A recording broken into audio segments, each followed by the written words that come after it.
Hello students, welcome to our top classes One Step Ahead for Learning, where we help you to achieve your goals. Students, today we are starting chapter 4 of class 10th, carbon and its compounds. So start करते हैं आज का lecture carbon and its compound. तो first of all students, last lecture में मैंने आपको chapters पढ़ाए थे जो metals and non metals. Last chapter था जो हमारा चैप्टर 3. वहां पर हमने काफी सारे कंपाउंड्स के बारे में स्टडी की थी. वो सभी कंपाउंड्स थे हमारे आयनिक कंपाउंड्स, ठीक है, जो अदर मेटल से मिलकर बने हुए थे या नॉन मेटल से मिलकर बने हुए थे. कार्बन जो है स्टूडेंट्स हमारा एक नॉन मेटल है, ठीक है. कार्बन एक नॉन मेटल एलिमेंट है जो कि सभी प्रॉपर्टी शो करता है नॉन मेटल्स की. क्लियर हुआ इतना? तो कार्बन के बारे में स्टडी करने वाले हैं. लास्ट चैप्टर में हमने जो स्टडी की थी वो स्टडी की थी हमने आयनिक कंपाउंड्स के बारे में, ठीक है. बट यहाँ पर जो हम स्टडी करने वाले हैं वो कार्बन के कंपाउंड्स की करेंगे, ठीक है. मतलब ये चैप्टर में कहीं भी आप अदर एलिमेंट नहीं देखेंगे. जितने भी कंपाउंड्स हम पढ़ने वाले हैं उन सभी में कार्बन प्रेजेंट होगा, ठीक है. इतना क्लियर हुआ? अब उसके बाद कार्बन की पहले हमें पता होना चाहिए कि कार्बन होता क्या है, ठीक है. तो कार्बन एक नॉन मेटल एलिमेंट है जो कि बहुत सारे कंपाउंड्स का फॉर्मेशन करता है, ठीक है. कार्बन से ज्यादा कंपाउंड्स किसी भी एलिमेंट के प्रेजेंट नहीं है. ओवरऑल साइंटिस्ट ने जो स्टडी की है उसके अकॉर्डिंग ओवरऑल 3 मिलियन से ज्यादा कंपाउंड्स प्रेजेंट है कार्बन के, ठीक है. अब आप सोचिए कि कार्बन की जो कंपाउंड की कैपेबिलिटी है वो कितनी ह्यूज है कि 3 million compounds are present of carbon. Okay, तो आज हम इसी कंपाउंड्स के बारे में जर्नल स्टडी करने वाले हैं जो आपकी क्लास 10th में इंपॉर्टेंट होगी और आगे आने वाले क्लासेस में भी काफी इंपॉर्टेंट रहेगी, ठीक है. इतना क्लियर हुआ? अब ध्यान दीजिएगा यहाँ पर कि कार्बन जो है नॉर्मली सबसे पहले कार्बन जो है बॉन्ड्स बनाता है हाइड्रोजन के साथ, ठीक है. कार्बन के जो मोस्टली कंपाउंड्स प्रेजेंट हैं वो किसके साथ प्रेजेंट है? बॉन्ड उसके बनते हैं कार्बन के हाइड्रोजन के साथ. और ऐसे कंपाउंड जिनमें कि कार्बन और हाइड्रोजन प्रेजेंट होता है उनको हम क्या बोल सकते हैं? उनको हम बोल सकते हैं हाइड्रोकार्बन्स, ठीक है. क्या बोलते हैं हम उनको? हाइड्रोकार्बन. हाइड्रोकार्बन दो वर्ड से मिलकर बना है, हाइड्रो एंड कार्बन. मींस यहाँ पर ऐसे कंपाउंड्स की बात हो रही है जिनमें कि हाइड्रोजन प्रेजेंट हो और कार्बन प्रेजेंट हो, ठीक है. अब कार्बन जो है उसके जितने भी कंपाउंड्स हैं उनको हम क्या बोलते हैं? Organic compounds. क्या बोल सकते हैं उनको? ऑर्गेनिक कंपाउंड्स, ठीक है. ये ऑर्गेनिक कंपाउंड जो है स्टूडेंट्स ये क्या होते हैं? या तो ये हाइड्रोकार्बन्स होते हैं या ये हाइड्रोकार्बन्स के डेरिवेटिव्स होते हैं. अब ये डेरिवेटिव्स क्या होते हैं कि हाइड्रोकार्बन से जो मिलकर बने होते हैं उनमें क्या करते हैं हम? एक या दो एलिमेंट का, एक या दो एटम को रिप्लेस करते हैं हम दूसरे एटम के साथ, ठीक है. तब हमारे क्या बन जाते हैं? हाइड्रोकार्बन्स के डेरिवेटिव्स बनते हैं. तो organic compounds are those compounds which are either hydrocarbons और इट्स डेरिवेटिव्स. ऑर्गेनिक कंपाउंड्स वो कंपाउंड्स होंगे जो या तो हाइड्रोकार्बन होंगे या उसके डेरिवेटिव्स होंगे, ठीक है. तो ऑर्गेनिक कंपाउंड्स जिस केमिस्ट्री में हम पढ़ते हैं उस केमिस्ट्री का भी नेम क्या होता है? ऑर्गेनिक केमिस्ट्री होता है, ठीक है. कार्बन के जितने भी कंपाउंड्स हैं उनकी जब हम स्टडी करते हैं वो केमिस्ट्री की किस ब्रांच में करते हैं? वो केमिस्ट्री की ब्रांच क्या कहलाती है? ऑर्गेनिक केमिस्ट्री कहलाती है, ठीक है. ऑर्गेनिक कंपाउंड्स क्लियर हुआ आपको? Those compounds which are either hydrocarbons or its derivatives are known as organic compounds, ठीक है. तो जितने भी हम कंपाउंड्स यूज करते हैं डे टू डे लाइफ में वो मोस्टली क्या होते हैं? ऑर्गेनिक कंपाउंड्स होते हैं. जैसे आप फ्यूल यूज कर रहे हैं, पेट्रोलियम, डीजल या ग्लूकोज हम यूज कर रहे हैं, ठीक है, और शुगर हम यूज करते हैं, वो सभी क्या है? ऑर्गेनिक कंपाउंड्स हैं. देखिए कुछ ऐसे कंपाउंड्स हैं जिनमें की कार्बन प्रेजेंट होता है बट वो इनऑर्गेनिक कंपाउंड्स हैं, ठीक है. ऐसे भी कुछ कंपाउंड्स हैं जैसे कि हम सोडियम बाइकार्बोनेट की बात करें, NaHCO3 या Na2CO3, ये दोनों में कार्बन आप देख रहे हैं प्रेजेंट है बट ये दोनों इनऑर्गेनिक कंपाउंड्स है. तो ऐसे भी कुछ कंपाउंड्स हैं जिनमें की कार्बन प्रेजेंट है बट एक्चुअल में वो क्या है? इनऑर्गेनिक कंपाउंड्स है. देखिए अर्थ क्रस्ट में भी कार्बन प्रेजेंट होता है और अर्थ क्रस्ट में अप्रोक्सीमेट 0.02% कार्बन प्रेजेंट होता है। ठीक है, 0.02% carbon in earth crust. Earth crust में बहुत सारी मेटल्स प्रेजेंट होती है, जिनमें की सबसे ज्यादा एल्यूमिनियम मेटल प्रेजेंट होती है। अगर एलिमेंट की बात करें तो ऑक्सीजन एलिमेंट सबसे ज्यादा प्रेजेंट होता है। कार्बन भी प्रेजेंट होता है, बट उसकी अमाउंट क्या होती है, बहुत ही मिनिमम होती है। एटमॉस्फेयर में कार्बन जो प्रेजेंट होता है वो अप्रोक्सीमेट 0.03% होता है, और वो किसकी फॉर्म में होता है, इन the form of CO2 in atmosphere. ठीक है, एटमॉस्फेयर में जो कार्बन प्रेजेंट होता है वो अप्रोक्सीमेट कितना होता है, 0.02%। अब ये जो कुछ भी मैंने आपको इंफॉर्मेशन दी है, ये बेसिक इंफॉर्मेशन है किसके बारे में, कार्बन की। ध्यान रखिएगा, कार्बन जो है एक नॉन मेटल है। कार्बन एक नॉन मेटल है जो कि हाइड्रोजन और अदर एलिमेंट्स के साथ कॉम्बिनेशन करके कंपाउंड्स का फॉर्मेशन करती है, और उन कार्बन्स को, उन कंपाउंड्स को हम क्या बोलते हैं, ऑर्गेनिक कंपाउंड्स। ठीक है, इतना क्लियर हुआ आपको। नेक्स्ट मैं आपको बताऊं कि जो कार्बन है उसकी बॉन्डिंग जो है वो काफी वाइड होती है। वाइड का मतलब क्या हो गया, ये कार्बन एलिमेंट जो है वो बहुत सारे अदर एलिमेंट्स के साथ या अदर कार्बन एटम के साथ रिएक्शन करता है और कार्बन के साथ बॉन्डिंग करता है। ठीक है, कार्बन की जो बॉन्डिंग है वो काफी वाइड है, हालांकि इसके जो बॉन्ड्स होते हैं वो आयनिक बॉन्ड से काफी वीक होते हैं। ठीक है, और इनके जब बॉन्ड्स वीक होंगे तो इनके मेल्टिंग और बॉइलिंग पॉइंट भी वीक होंगे। ठीक है, तो यहां पर हम बात करने वाले हैं bonding in carbon. Bonding in carbon, carbon जो है अदर एलिमेंट्स के साथ क्या करता है, बॉन्डिंग करता है, बट इसकी जो बॉन्डिंग कैपेबिलिटी होती है, बॉन्ड बनाने की जो स्ट्रेंथ होती है, वो आयनिक बॉन्ड से काफी वीक होती है। ठीक है, अब ध्यान देंगे कि कार्बन का जो एटॉमिक नंबर है वो कितना होता है बच्चों, 6 होता है, जिसका अगर हम इलेक्ट्रॉनिक कॉन्फ़िगरेशन नोट करें तो वो कितना आ जाएगा, 2,4 आ जाएगा। अब आपको क्या पढ़ाया गया है कि हर एलिमेंट अपना ऑक्टेट कंप्लीट करने की कैपेबिलिटी रखता है, या वो अपना ऑक्टेट कंप्लीट करना चाहता है, मतलब उसकी आउटर मोस्ट शेल में कितने इलेक्ट्रॉन्स होने चाहिए, 8 इलेक्ट्रॉन्स।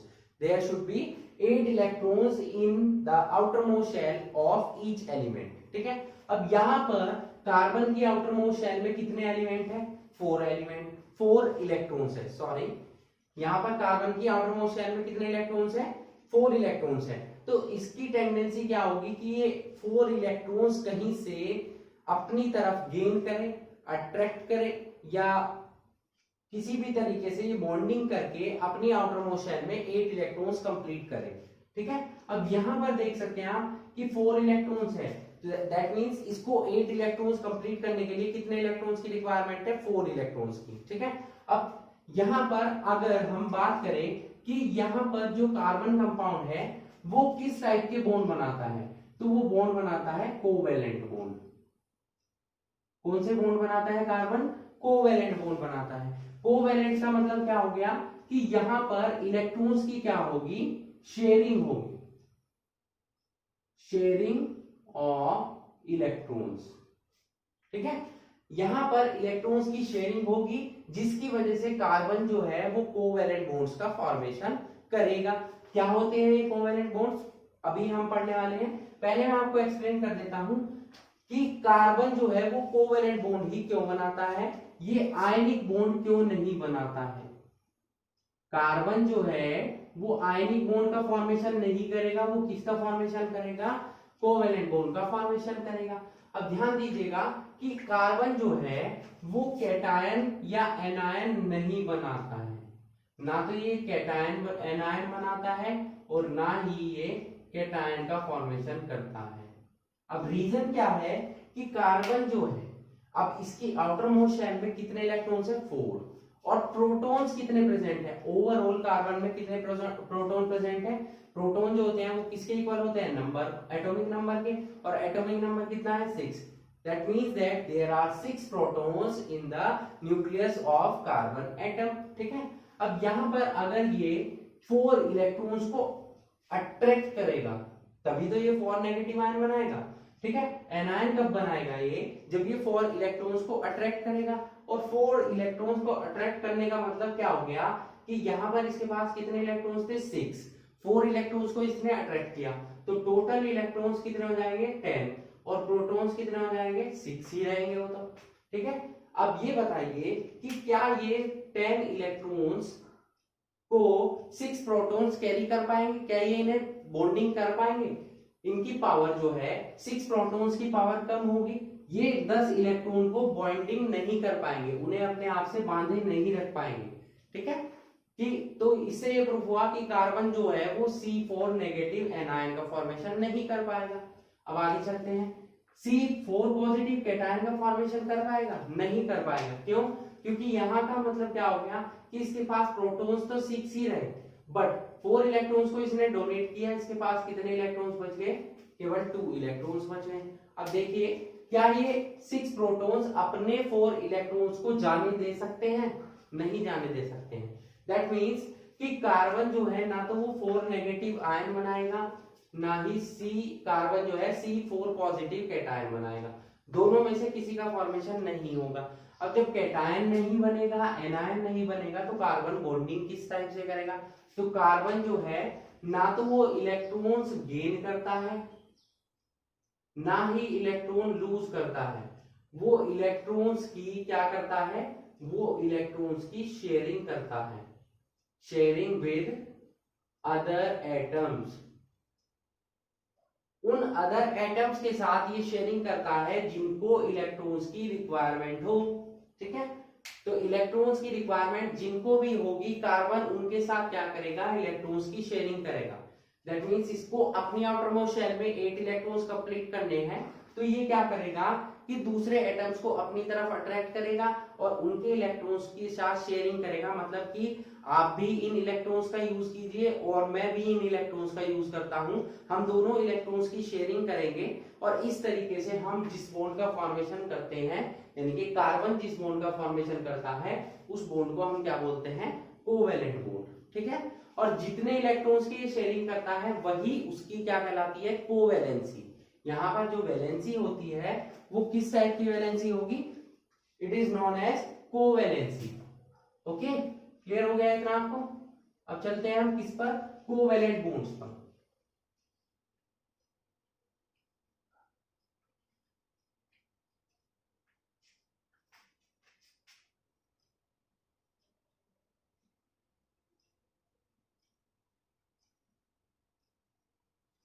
नेक्स्ट हेडिंग है हमारा कोवेलेंट बॉन्ड. तो क्या होते हैं कोवेलेंट बॉन्ड, ये इस टाइप का बॉन्ड होता है जो कि कब बनता है, जब किन्हीं भी दो एटम्स के बीच में इलेक्ट्रॉन्स की म्यूचुअल शेयरिंग होती है. म्यूचुअल शेयरिंग का मतलब क्या है कि वो इलेक्ट्रॉन्स को आपस में शेयर करते हैं. ठीक है, तो कौन सा बॉन्ड बनता है वहां पर, कोवेलेंट बॉन्ड बनता है. ठीक है, तो कोवेलेंट बॉन्ड की डेफिनेशन क्या हो जाएगी, a bond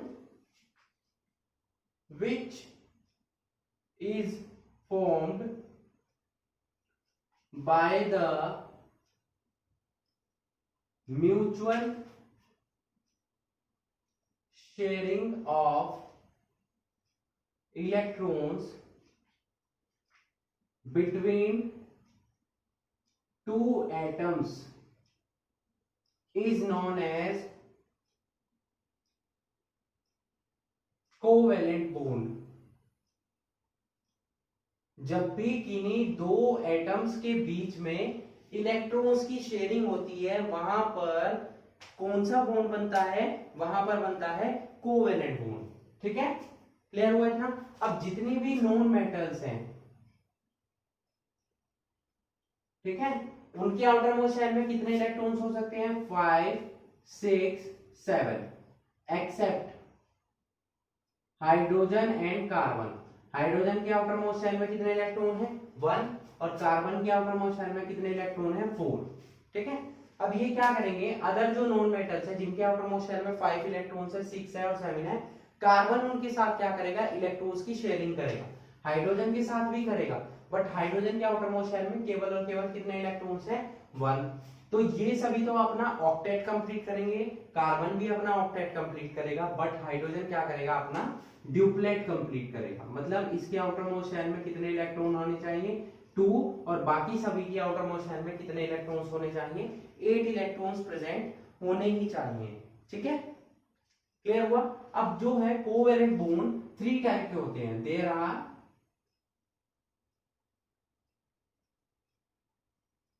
3 types of covalent bonds. Covalent bonds हमारे कितने टाइप के होते हैं, 3 टाइप्स के होते हैं। Number 1 single covalent bond, number 2 double covalent bond, और नंबर 3 हो जाएगा हमारा triple covalent bond. Okay, 3 types के कोवेलेंट बॉन्ड होंगे हमारे, सिंगल, डबल एंड ट्रिपल। ठीक है, तो 1 बाय 1 हम डिस्कस कर लेते हैं। सबसे पहले हम डिस्कस करेंगे सिंगल कोवेलेंट बॉन्ड को, इसको डिस्कस करेंगे सिंगल कोवेलेंट बॉन्ड को। देखिए सिंगल कोवेलेंट बॉन्ड कब बनेगा, सिंगल कोवेलेंट को हम कैसे डिनोट करेंगे, कार्बन कार्बन के बीच में सिंगल बॉन्ड आना चाहिए, एक स्ट्रेट लाइन। ये जो बीच में आपको दिखाई दे रही है शॉर्ट लाइन, 1 शॉर्ट लाइन, एक शॉर्ट लाइन जब भी बनेगी तो वहां पर क्या होगा, सिंगल कोवेलेंट बॉन्ड बनेगा। ठीक है, अब देखिए कार्बन कार्बन के बीच में सिंगल कोवेलेंट बॉन्ड कब बनेगा, जब इनके बीच में 2 इलेक्ट्रॉन की शेयरिंग होगी, या बोल सकते हैं कि 1 पेयर ऑफ इलेक्ट्रॉन्स की शेयरिंग होगी। 1 पेयर का मतलब क्या हो गया, जिसमें कि 2 इलेक्ट्रॉन, और पेयर का मतलब क्या हो जाता है, 2 इलेक्ट्रॉन प्रेजेंट होंगे। ठीक है, तो यहां पर डेफिनेशन क्या हो जाएगी सिंगल कोवेलेंट बॉन्ड की, ए covalent bond which is formed by mutual sharing of 1 pair of electrons, और 1 pair of electrons बोल सकते हैं, बोल सकते हैं हम 2 electrons between 2 atoms।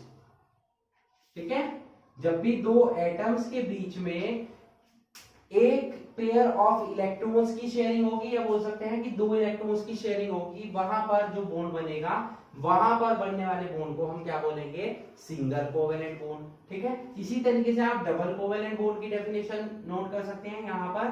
तो यहां पर क्या आ जाएगा, 2 पेयर्स ऑफ इलेक्ट्रॉन्स, या बोल सकते हैं 4 इलेक्ट्रॉन्स की शेयरिंग हो। अगर हम ट्रिपल कोवेलेंट बॉन्ड की बात करेंगे तो यहां आ जाएगा 3 pair of electron, that means 6 electrons. ठीक है, सिंगल बॉन्ड को तो हम इस टाइप से रिप्रेजेंट करेंगे, डबल बॉन्ड को हम कार्बन कार्बन के बीच में 2 शॉर्ट लाइन के थ्रू रिप्रेजेंट करेंगे, और ट्रिपल बॉन्ड को हम 3 शॉर्ट लाइन के थ्रू रिप्रेजेंट करेंगे।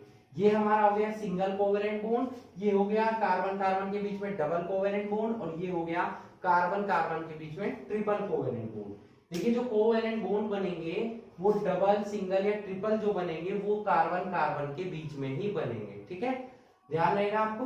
तो ये तीनों टाइप के बॉन्ड हो गए हमारे, different types of covalent bonds, means 3 types of covalent bond, single covalent bond, double covalent bond and triple covalent bond. ठीक है, अब मैं सभी के आपको 1 बाय 1 एग्जांपल कराता हूं। सबसे पहले हम देखेंगे कि सिंगल कोवेलेंट बॉन्ड्स का फॉर्मेशन कैसे होता है और उसके एग्जांपल्स को। उसके बाद हम डबल कोवेलेंट बॉन्ड की बात करेंगे, उसके बाद हम ट्रिपल कोवेलेंट बॉन्ड की बात करेंगे। Okay, so please note it.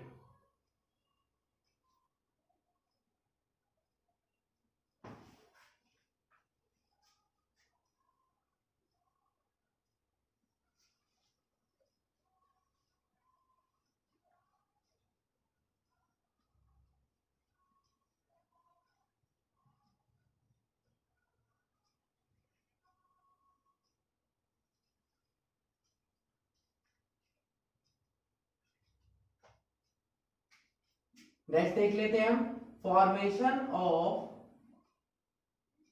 Single covalent bonds. किस टाइप से सिंगल कोवेलेंट बॉन्ड्स का फॉर्मेशन होता है, इसके लिए हम सबसे पहले एग्जांपल देखेंगे, हाइड्रोजन मॉलिक्यूल। ठीक है, H2 हाइड्रोजन का फॉर्मेशन कैसे होता है, सिंगल कोवेलेंट बॉन्ड्स के थ्रू, ठीक है। अब ये कार्बन कार्बन के बीच में भी बन सकता है और अदर एलिमेंट्स के बीच में भी बन सकता है। तो सिंगल कोवेलेंट बॉन्ड का फॉर्मेशन कैसे होगा और डबल कोवेलेंट बॉन्ड का फॉर्मेशन कैसे होगा। देखिए हाइड्रोजन की आउटर मोस्ट शेल में कितने इलेक्ट्रॉन होते हैं, 1, तो इसका इलेक्ट्रॉनिक कॉन्फ़िगरेशन क्या हो जाएगा, 1, यानी कि के शेल में आपको कितने इलेक्ट्रॉन्स फिल करने हैं, 1। इसी तरीके से दूसरा हाइड्रोजन होगा, उसके भी आउटर मोस्ट शेल में एक ही इलेक्ट्रॉन होगा, ठीक है। तो अगर हम इलेक्ट्रॉन्स को रिप्रेजेंट करें, यहाँ पर हमारा ये फर्स्ट हाइड्रोजन एटम हो गया जिसकी आउटर मोस्ट शेल में एक इलेक्ट्रॉन हो गया, और इसी तरीके से दूसरा हाइड्रोजन एटम हो गया, उसकी भी आउटर मोस्ट शेल में एक इलेक्ट्रॉन हो गया। अब जब ये दोनों एक दूसरे के कनेक्शन में आएंगे तो ये क्या करेंगे, इसको एक इलेक्ट्रॉन की रिक्वायरमेंट है क्योंकि इसको अपना ड्यूप्लेट कंप्लीट करना है, और इसको भी एक इलेक्ट्रॉन की रिक्वायरमेंट है, इसको भी अपना क्या कंप्लीट करना है, ड्यूप्लेट कंप्लीट करना है, ठीक है। तो यहां पर क्या होगा, ये दोनों शेयरिंग करेंगे इलेक्ट्रॉन्स की इस टाइप से। ये फर्स्ट हाइड्रोजन एटम हो गया, ये सेकंड, और इसका एक इलेक्ट्रॉन यहां आ गया और इसका एक इलेक्ट्रॉन यहां आ गया। मैंने अभी आपको डेफिनेशन में नोट कराया है कि यहाँ पर 1 पेयर ऑफ इलेक्ट्रॉन्स की शेयरिंग होगी। तो ये देखिए एक पेयर हो गया इलेक्ट्रॉन का, या बोल सकते हैं 2 इलेक्ट्रॉन की शेयरिंग होगी। तो यहाँ पर जो हाइड्रोजन के बीच में इलेक्ट्रॉन की शेयरिंग हुई है वो एक एक इलेक्ट्रॉन की शेयरिंग हुई है, तो यहाँ पर बनेगा सिंगल बॉन्ड। ये जो बना है हमारा, ये हो गया सिंगल कोवेलेंट बॉन्ड, ठीक है।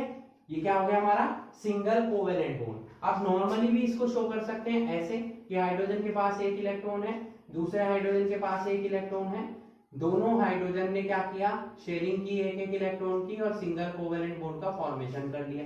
इस तरीके से भी आप शो कर सकते हैं। सेम ऐसे ही दूसरा एलिमेंट ले लेते हैं हम, Cl2। अब Cl2 का क्लोरीन का एटॉमिक नंबर होता है 17, दैट मींस इसका इलेक्ट्रॉनिक कॉन्फ़िगरेशन क्या हो जाएगा, 287। अब इसकी आउटर मोस्ट शेल में कितने इलेक्ट्रॉन है, 7, और इसको एक इलेक्ट्रॉन की रिक्वायरमेंट है। सिमिलरली जो दूसरा क्लोरीन एटम है उसके पास भी आउटर मोस्ट शेल में कितने इलेक्ट्रॉन है, 7, उसको भी एक इलेक्ट्रॉन की रिक्वायरमेंट है। तो ये क्या करेंगे, दोनों इलेक्ट्रॉन्स शेयर करेंगे एक दूसरे से। सपोज यहाँ पर क्लोरीन प्रेजेंट है हमारे पास इस टाइप से, इसके पास 1 2 3 4 5 6 और 7 इलेक्ट्रॉन्स है। इसी तरीके से हमारे पास दूसरा क्लोरीन का एटम है, उसके पास भी 1 2 3 4 5 6 और 7 इलेक्ट्रॉन्स है, ठीक है, दोनों के पास। तो दोनों क्या करेंगे, एक दूसरे के साथ शेयरिंग करेंगे इलेक्ट्रॉन्स की इस टाइप से। अब देखिए यहाँ पर 1 2 3 4 5 एंड 6, और इसका एक इलेक्ट्रॉन यहाँ आ गया 7। इसी तरीके से दूसरे का 1 2 3 4 5 6 और 7 यहाँ आ गया। तो अब देखिए दोनों के पास 8 इलेक्ट्रॉन्स प्रेजेंट हो गए। दोनों के आउटर मोस्ट शेल में कितने इलेक्ट्रॉन्स आ गए, 8। यहाँ पर भी 8 हो गए, यहाँ पर भी एक एक इलेक्ट्रॉन की शेयरिंग हुई, तो सिंगल कोवेलेंट बॉन्ड का फॉर्मेशन हो गया क्लोरीन एटम के बीच में। तो अगर आपसे पूछा जाए कि क्लोरीन और क्लोरीन के बीच में कौन सा बॉन्ड प्रेजेंट है, तो आपका रिप्लाई क्या होना चाहिए, सिंगल कोवेलेंट बॉन्ड, ठीक है। इसी तरीके से अगर हम दूसरा एग्जांपल ले लें, दूसरा एग्जांपल हाइड्रोजन की क्लोरीन से रिएक्शन करा दें तो क्या होगा। तो यहां पर जब हम हाइड्रोजन की क्लोरीन से रिएक्शन कराएंगे तब भी हमारा क्या बनेगा, सिंगल कोवेलेंट बॉन्ड का ही फॉर्मेशन होगा, ठीक है।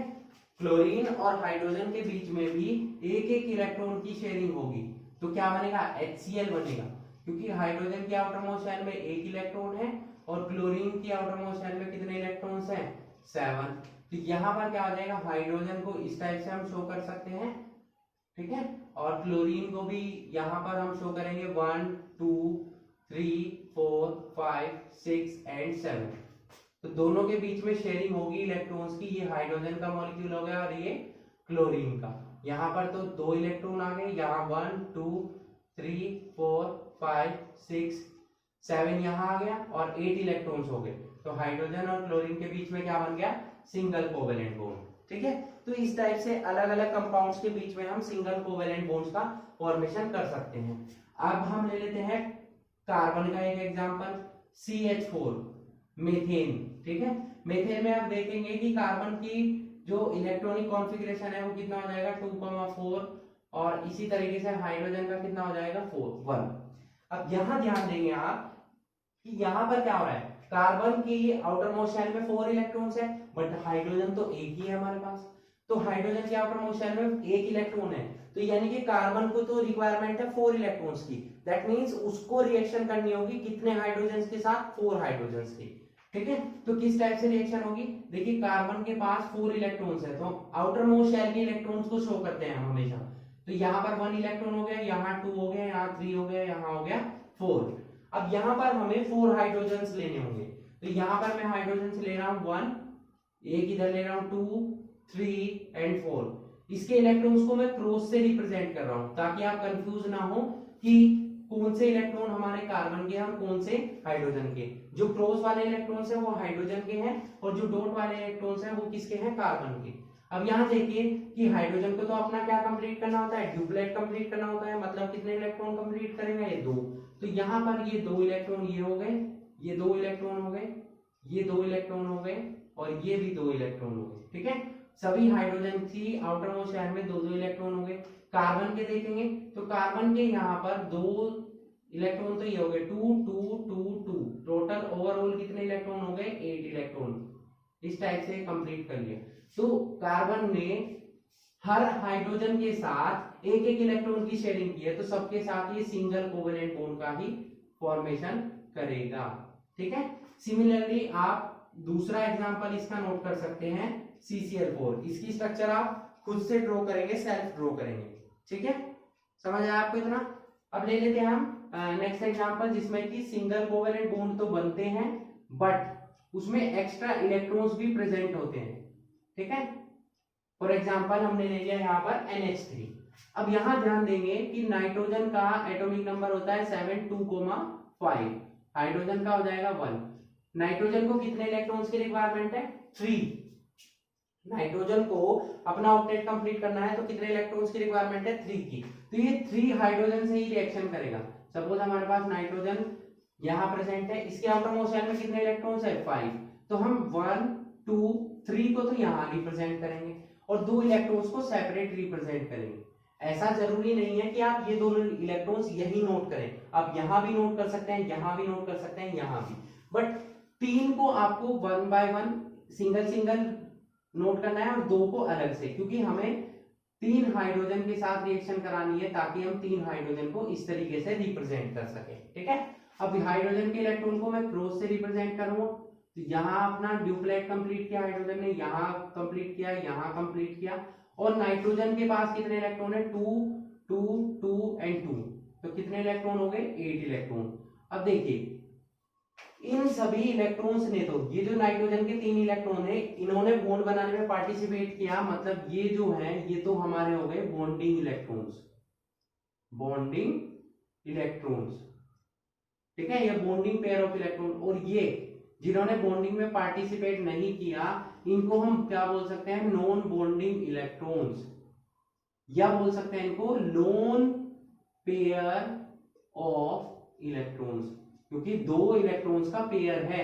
इनको हम क्या बोलते हैं, लोन पेयर ऑफ इलेक्ट्रॉन्स, और इनको हम क्या बोलते हैं, बॉन्ड पेयर ऑफ इलेक्ट्रॉन्स। ये आप ध्यान रखेंगे वर्ड दोनों कि लोन पेयर क्या होते हैं और बॉन्ड पेयर क्या होते हैं। ठीक है, ऐसे इलेक्ट्रॉन जो बॉन्डिंग में पार्टिसिपेट करते हैं वो तो हो जाएंगे बॉन्डिंग पेयर ऑफ इलेक्ट्रॉन्स, और ऐसे इलेक्ट्रॉन जो बॉन्डिंग में पार्टिसिपेट ना करते हो, एज इट इज रिप्रेजेंट रहते हो, उनको हम क्या बोलते हैं, लोन पेयर ऑफ इलेक्ट्रॉन्स बोलते हैं। ठीक है, क्लियर हो गया इतना आपको।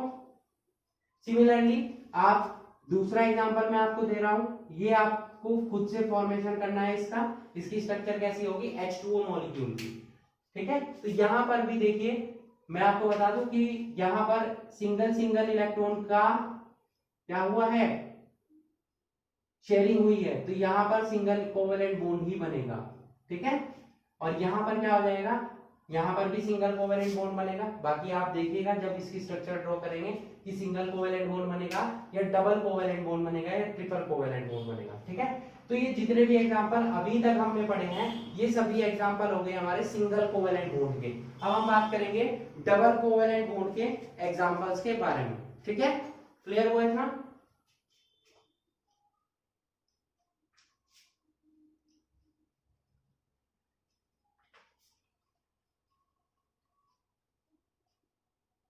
अब हम बात करेंगे यहाँ पर डबल कोवेलेंट बॉन्ड के एग्जांपल्स के बारे में। ठीक है। Formation of double covalent bond, सबसे पहला और सबसे सिंपल एग्जांपल जो है डबल कोवेलेंट बॉन्ड का वो है ऑक्सीजन मॉलिक्यूल। ठीक है, कौन सा एग्जांपल है? Oxygen molecule. तो ऑक्सीजन मॉलिक्यूल का फॉर्मेशन कैसे होता है? देखिए, ऑक्सीजन के आउटर मोस्ट शेल में कितने इलेक्ट्रॉन्स हो जाएंगे? 2,6। ऐसे दूसरी ऑक्सीजन के पास भी 2,6। तो दोनों ऑक्सीजन को कितने कितने इलेक्ट्रॉन्स की रिक्वायरमेंट है? 2 इलेक्ट्रॉन्स की। ठीक है, तो यहाँ पर हम शो करेंगे कि चाहे तो आप सर्कल के थ्रू शो कर लीजिए या हम क्या करेंगे, सिंपली शो कर लेंगे। ठीक है, ऑक्सीजन के पास यहाँ पर कितने इलेक्ट्रॉन्स है? 1 2 3 4 5 6। कितने इलेक्ट्रॉन्स है? 6 इलेक्ट्रॉन्स है आउटर मोस्ट शेल में। और दूसरी ऑक्सीजन के पास भी 1 2 3 4 5 6। अब आप कहेंगे कि सर आपने यहाँ पर इलेक्ट्रॉन्स क्यों नहीं नोट किए? तो बेटा इलेक्ट्रॉन्स वहीं आपको, आप ये दोनों इलेक्ट्रॉन्स यहाँ नोट कर सकते हैं, यहाँ भी नोट कर सकते हैं, पर ध्यान रहे कि जहां पर आपको बॉन्डिंग करनी है दोनों के बीच में, वहां आपको जितने बॉन्ड्स का फॉर्मेशन करना है वहीं आप उतने ही इलेक्ट्रॉन्स रखेंगे। यहाँ पर मुझे डबल बॉन्ड बनाना है तो यहाँ पर मुझे एक एक पेयर रखना ही होगा। ठीक है, तो यहाँ पर क्या होगा? देखिए, अब दोनों के बीच में इलेक्ट्रॉन्स की शेयरिंग कैसे होगी? इसके पास 6 इलेक्ट्रॉन है, 2 इलेक्ट्रॉन के साथ ये शेयरिंग करेगा, अपने 8 इलेक्ट्रॉन कंप्लीट करेगा। इसी तरीके से ये ऑक्सीजन इन 2 इलेक्ट्रॉन्स के साथ शेयरिंग करेगा। तो ऑक्सीजन और ऑक्सीजन के बीच में 2-2 इलेक्ट्रॉन की शेयरिंग हुई है, तो यहाँ पर डबल बॉन्ड आ जाएगा। बाकी इलेक्ट्रॉन्स रिमेनिंग रहेंगे as it is in the form of lone pair. ठीक है, तो इस टाइप से ऑक्सीजन का मॉलिक्यूल का फॉर्मेशन हो जाएगा। बीच में जरूर आपको इलेक्ट्रॉन रखने हैं क्योंकि हमें बीच में ही तो बॉन्ड का फॉर्मेशन करना है, साइड में थोड़ी ना बॉन्ड बनेंगे। ठीक है, तो बीच में जरूर रखने हैं। बाकी ये अपर साइड में जो रखे हुए हैं, या आप अपर साइड में रखें, लोअर साइड में रखें, या अपने लेफ्ट और राइट साइड में रखें, उससे कोई प्रॉब्लम नहीं है, बट मिडल में जरूर होने चाहिए इलेक्ट्रॉन। ठीक है, तो इस तरीके से ऑक्सीजन मॉलिक्यूल का फॉर्मेशन हो गया। दूसरा एग्जांपल देख लेते हैं हम, CO2। कार्बन के पास कितने इलेक्ट्रॉन है? 2,4। और ऑक्सीजन के पास आउटर मोस्ट शेल में कितने इलेक्ट्रॉन है? 6। तो कार्बन देखेंगे, कार्बन को कितने इलेक्ट्रॉन्स की रिक्वायरमेंट है? 4। बट ये तो 2 ही इलेक्ट्रॉन्स ही शेयरिंग कर सकता है, तो यहाँ पर हमें ऑक्सीजन के 2 एटम लेने होंगे। तो मैं यहाँ कार्बन नोट कर रहा हूं और यहाँ पर दोनों ऑक्सीजन। अब कार्बन के पास कितने इलेक्ट्रॉन है? 4। तो मैं 2 इलेक्ट्रॉन को तो यहाँ रिप्रेजेंट करूंगा और 2 को यहाँ। अपर और लोअर साइड में रिप्रेजेंट नहीं करेंगे क्योंकि हमें यहाँ पर बॉन्डिंग करनी है बीच में। ठीक है, अब उसके बाद ऑक्सीजन के मैंने इलेक्ट्रॉन्स कितने हैं? 6। तो मैं यहाँ 2 को यहाँ रिप्रेजेंट कर रहा हूँ, 2 को यहाँ और 2 को यहाँ।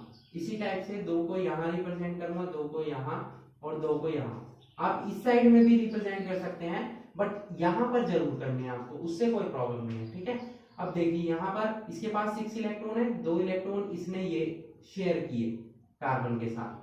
इसी तरीके से इस ऑक्सीजन ने 2 इलेक्ट्रॉन ये शेयर किए। इस कार्बन के पास कितने इलेक्ट्रॉन थे? 4।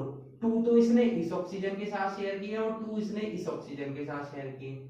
ठीक है, इस टाइप से कार्बन के पास भी 8 इलेक्ट्रॉन हो गए। देखिए 4 और 4 कितने इलेक्ट्रॉन हो गए? 8। और इस ऑक्सीजन के पास भी 8 इलेक्ट्रॉन हो गए, इसके पास भी। तो सबने क्या कर लिया? इलेक्ट्रॉन्स की म्यूचुअल शेयरिंग कर ली।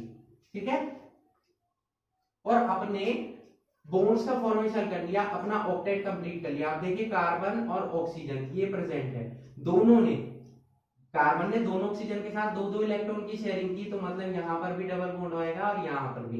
बाकी electrons as it is represent होंगे जो लोन पेयर की फॉर्म में होंगे। आप इन्हें रिप्रेजेंट कर भी सकते हैं, अदरवाइज आप सिंपल ऐसे भी नोट कर सकते हैं कार्बन डाइऑक्साइड की स्ट्रक्चर को। ठीक है, क्लियर हुआ? एक एग्जांपल अब हम नेक्स्ट ले लेते हैं कार्बन और उसके कंपाउंड्स का। ठीक है, C2H4 ये हो जाती है हमारी कौन सी गैस है? ये इथीन गैस है। ठीक है, या इसी को हम इथिलीन गैस भी बोलते हैं। क्लियर? यहाँ पर ये गैस कहां पर काम आती है? जितने भी हम फ्रूट्स जो होते हैं, फलों को पकाने के काम आती है एथिलीन गैस। ठीक है, ध्यान रखेंगे आप। कार्बन के आउटर मोस्ट शेल में कितने इलेक्ट्रॉन हो गए? 2,4। हाइड्रोजन की 1। यहां पर दो कार्बन है। ठीक है, 2 कार्बन की आउटर मोस्ट शेल में आपको 8 इलेक्ट्रॉन्स कंप्लीट करने हैं। तो कार्बन हमारे पास सपोज ये प्रेजेंट हो गया, दूसरा कार्बन ये प्रेजेंट हो गया। हाइड्रोजन कितने हैं हमारे पास? 4। तो हम एक हाइड्रोजन को यहाँ रिप्रेजेंट करेंगे, एक को यहाँ और एक को यहाँ और एक को यहाँ। ठीक है, अब जरूरी नहीं है ऐसे ही शो करेंगे, वो इथिलीन गैस की स्ट्रक्चर इस टाइप की होती है, इसलिए मैं ऐसे शो कर रहा हूँ। अदरवाइज आप अपर साइड में, लोअर साइड में कहीं पर भी रिप्रेजेंट कर सकते हैं, ठीक है। तो यहाँ पर कार्बन के आउटरमोस्ट शेल में कितने इलेक्ट्रॉन्स हैं? 4। तो एक इलेक्ट्रॉन तो ये इस हाइड्रोजन को देगा, इसके साथ शेयर करेगा, एक इलेक्ट्रॉन इस हाइड्रोजन के साथ शेयर करेगा, दूसरा कार्बन एक इलेक्ट्रॉन इस हाइड्रोजन के साथ शेयर करेगा, एक इसके साथ। रिमेनिंग क्या बचे? इस कार्बन के 2 इलेक्ट्रॉन शेयर हो चुके हैं, बचे 2 इलेक्ट्रॉन, वो 2 इलेक्ट्रॉन ये यहाँ पर दूसरे कार्बन के साथ शेयर करेगा और ये वाला कार्बन इसके साथ शेयर करेगा।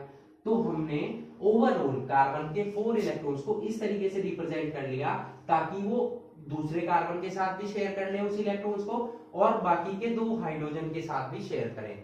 अब हाइड्रोजन के पास एक एक इलेक्ट्रॉन होता है, मैंने सभी हाइड्रोजन के एक एक इलेक्ट्रॉन को क्रॉस से रिप्रेजेंट कर दिया।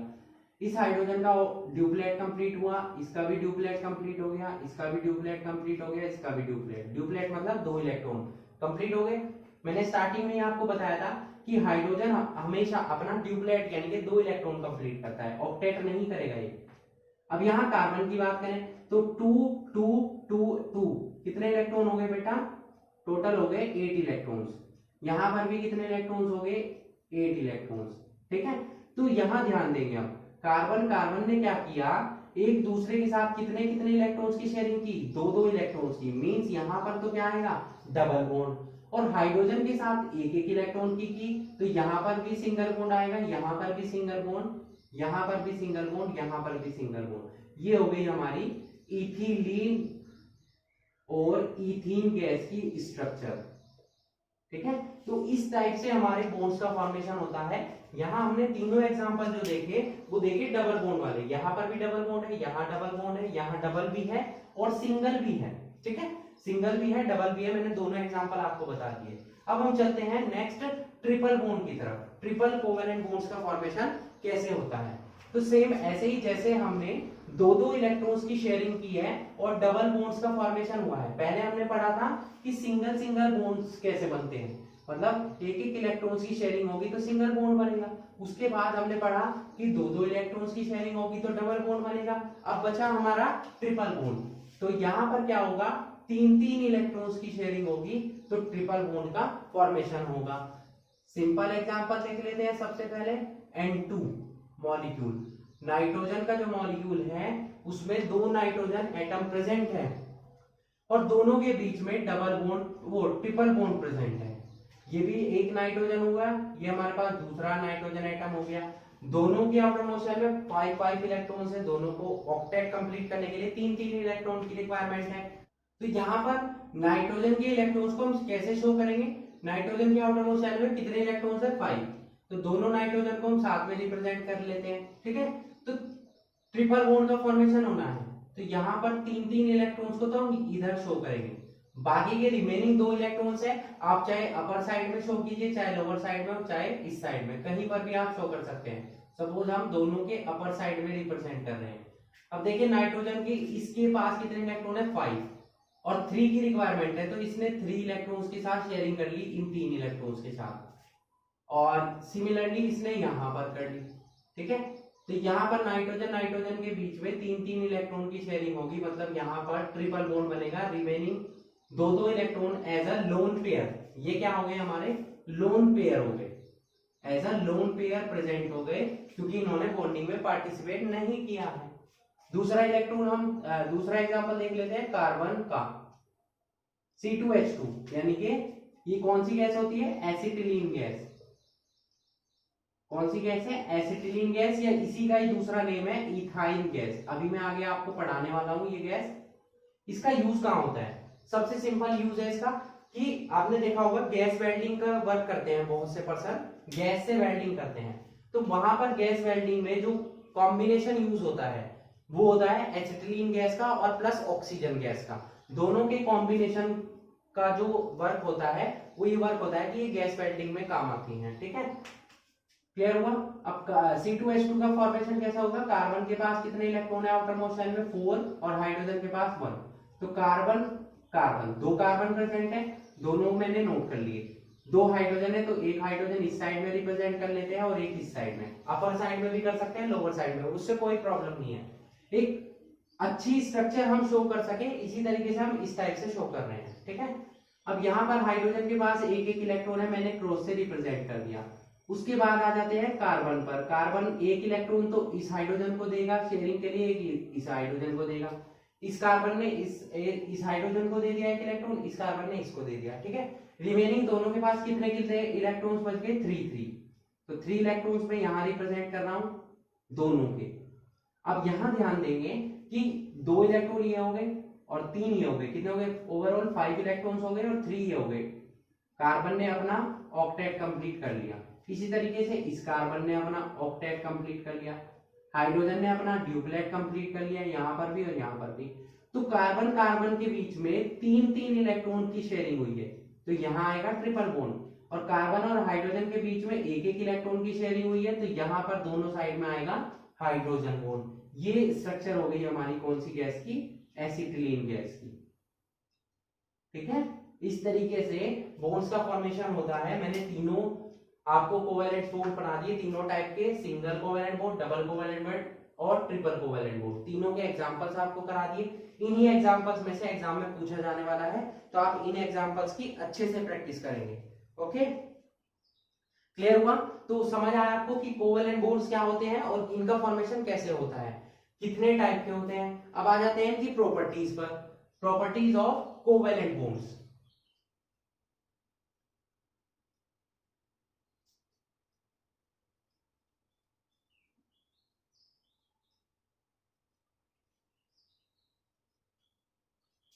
नेक्स्ट हेडिंग हम पढ़ने वाले हैं properties of covalent bonds.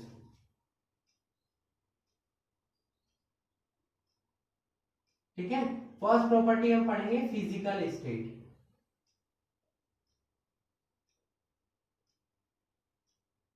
Covalent bonds जो होते हैं, या कोवेलेंट बॉन्ड्स की जगह हम यहां यूज करेंगे covalent compounds, properties of covalent compounds.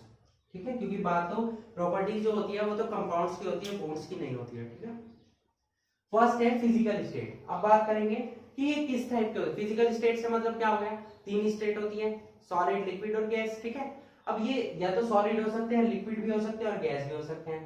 Covalent compound जो है वो तीनों फॉर्म में मिलते हैं, सॉलिड भी हो सकते हैं, लिक्विड भी हो सकते हैं और गैस भी हो सकते हैं। ठीक है, जैसे कि हम एग्जांपल देख लेते हैं, ये तीनों स्टेट में मिलते हैं, सॉलिड में भी मिलते हैं, लिक्विड में भी मिलते हैं और गैसियस स्टेट में भी मिलते हैं।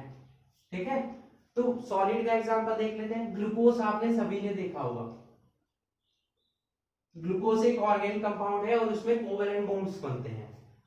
कैसा होता है वो? सॉलिड होता है। इसी तरीके से शुगर आपने देखा होगा, सॉलिड होती है शुगर। ठीक है, लिक्विड की अगर हम बात करें तो बेंजीन, पेट्रोल तो सभी ने देखा होगा, अगर बेंजीन भी ना देखा हो तो पेट्रोल तो सभी ने देखा होगा, है ना? तो वहां पर क्या है? कोवेलेंट बॉन्ड्स बनते हैं, बट वो किस फॉर्म में है? लिक्विड फॉर्म में है। गैस की बात करें, सिंपल एग्जांपल कार्बन डाइऑक्साइड, सभी ने देखी तो नहीं होगी बट सभी ने पढ़ा हुआ है कार्बन डाइऑक्साइड गैस के बारे में। ठीक है, और अभी मैंने आपको मीथेन गैस पढ़ाई है, एथिलीन गैस पढ़ाई है और एसिटिलीन गैस पढ़ाई है। ये सभी क्या है? सभी के बीच में कौन सा बॉन्ड बनता है? Covalent bond. और ये है किस फॉर्म में, किस स्टेट में है? गैसियस स्टेट में। That means that covalent compounds are formed in solid state, liquid state as well as gaseous state, तीनों स्टेट्स में मिल सकते हैं। ठीक है, second point, they are directional in nature.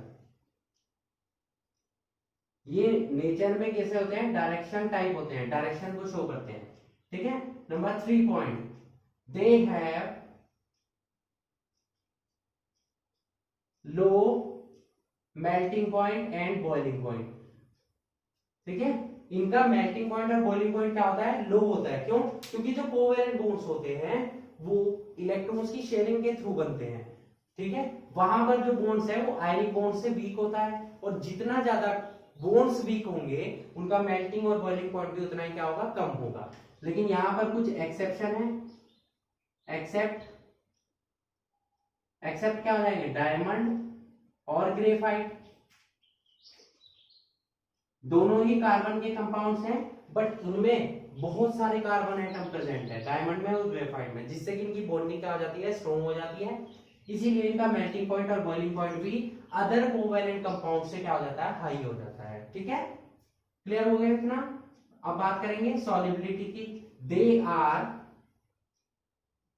soluble in organic solvents but less soluble in water। ठीक है, कुछ एक्सेप्शन भी है यहां पर, जैसे कि ग्लूकोज, शुगर, ये सभी क्या है, एक्सेप्शन है। जितने भी ऑर्गेनिक कंपाउंड्स हैं वो ऑर्गेनिक सॉल्वेंट्स यानी कि ईथर, एसीटोन, मैंने पहले भी आपको पढ़ाया है। ऑर्गेनिक सॉल्वेंट्स क्या होते हैं, ऐसे सॉल्वेंट्स जो ऐसे कंपाउंड जो वाटर में डिसोल्व ना हो रहे हो, वो ऑर्गेनिक सॉल्वेंट में डिसोल्व हो जाते हैं। तो यहाँ पर कुछ एक्सेप्शन भी है, जैसे ग्लूकोज है, शुगर है, आप इजीली वाटर में डिसोल्व करते हैं और वो डिसोल्व हो जाते हैं। ठीक है, क्लियर हो गया इतना। तो ये ऑर्गेनिक सॉल्वेंट्स में तो क्या होते हैं, इजीली सॉल्युबल होते हैं मोस्टली ऑर्गेनिक कंपाउंड्स, बट ये लेस सॉल्युबल होते हैं किसमें, वाटर में। मैंने आपको एक्सेप्शंस भी यहाँ पर बता दिए थे। ठीक है, उसके बाद they are non conductor of electricity.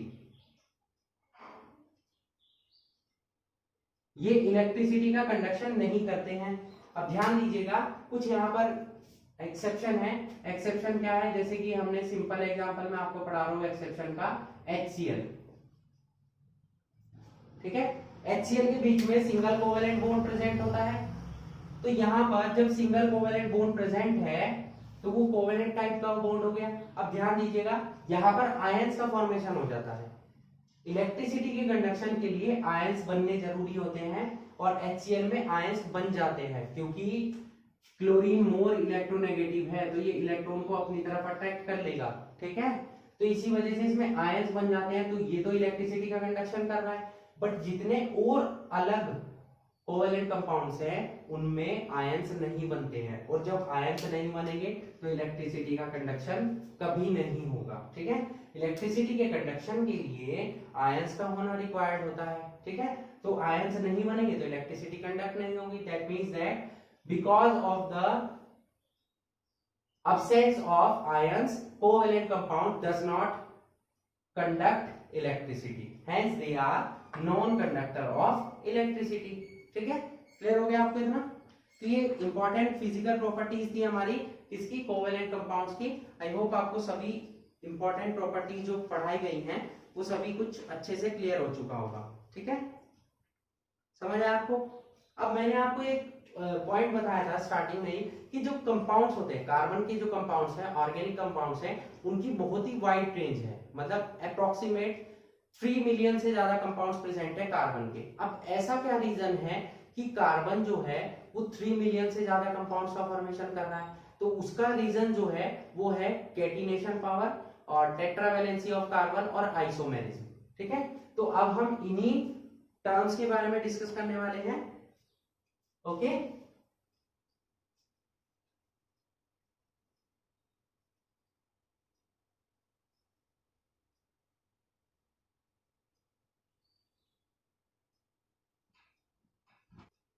Next heading है बच्चों हमारा reasons for large number of carbon compounds. Okay,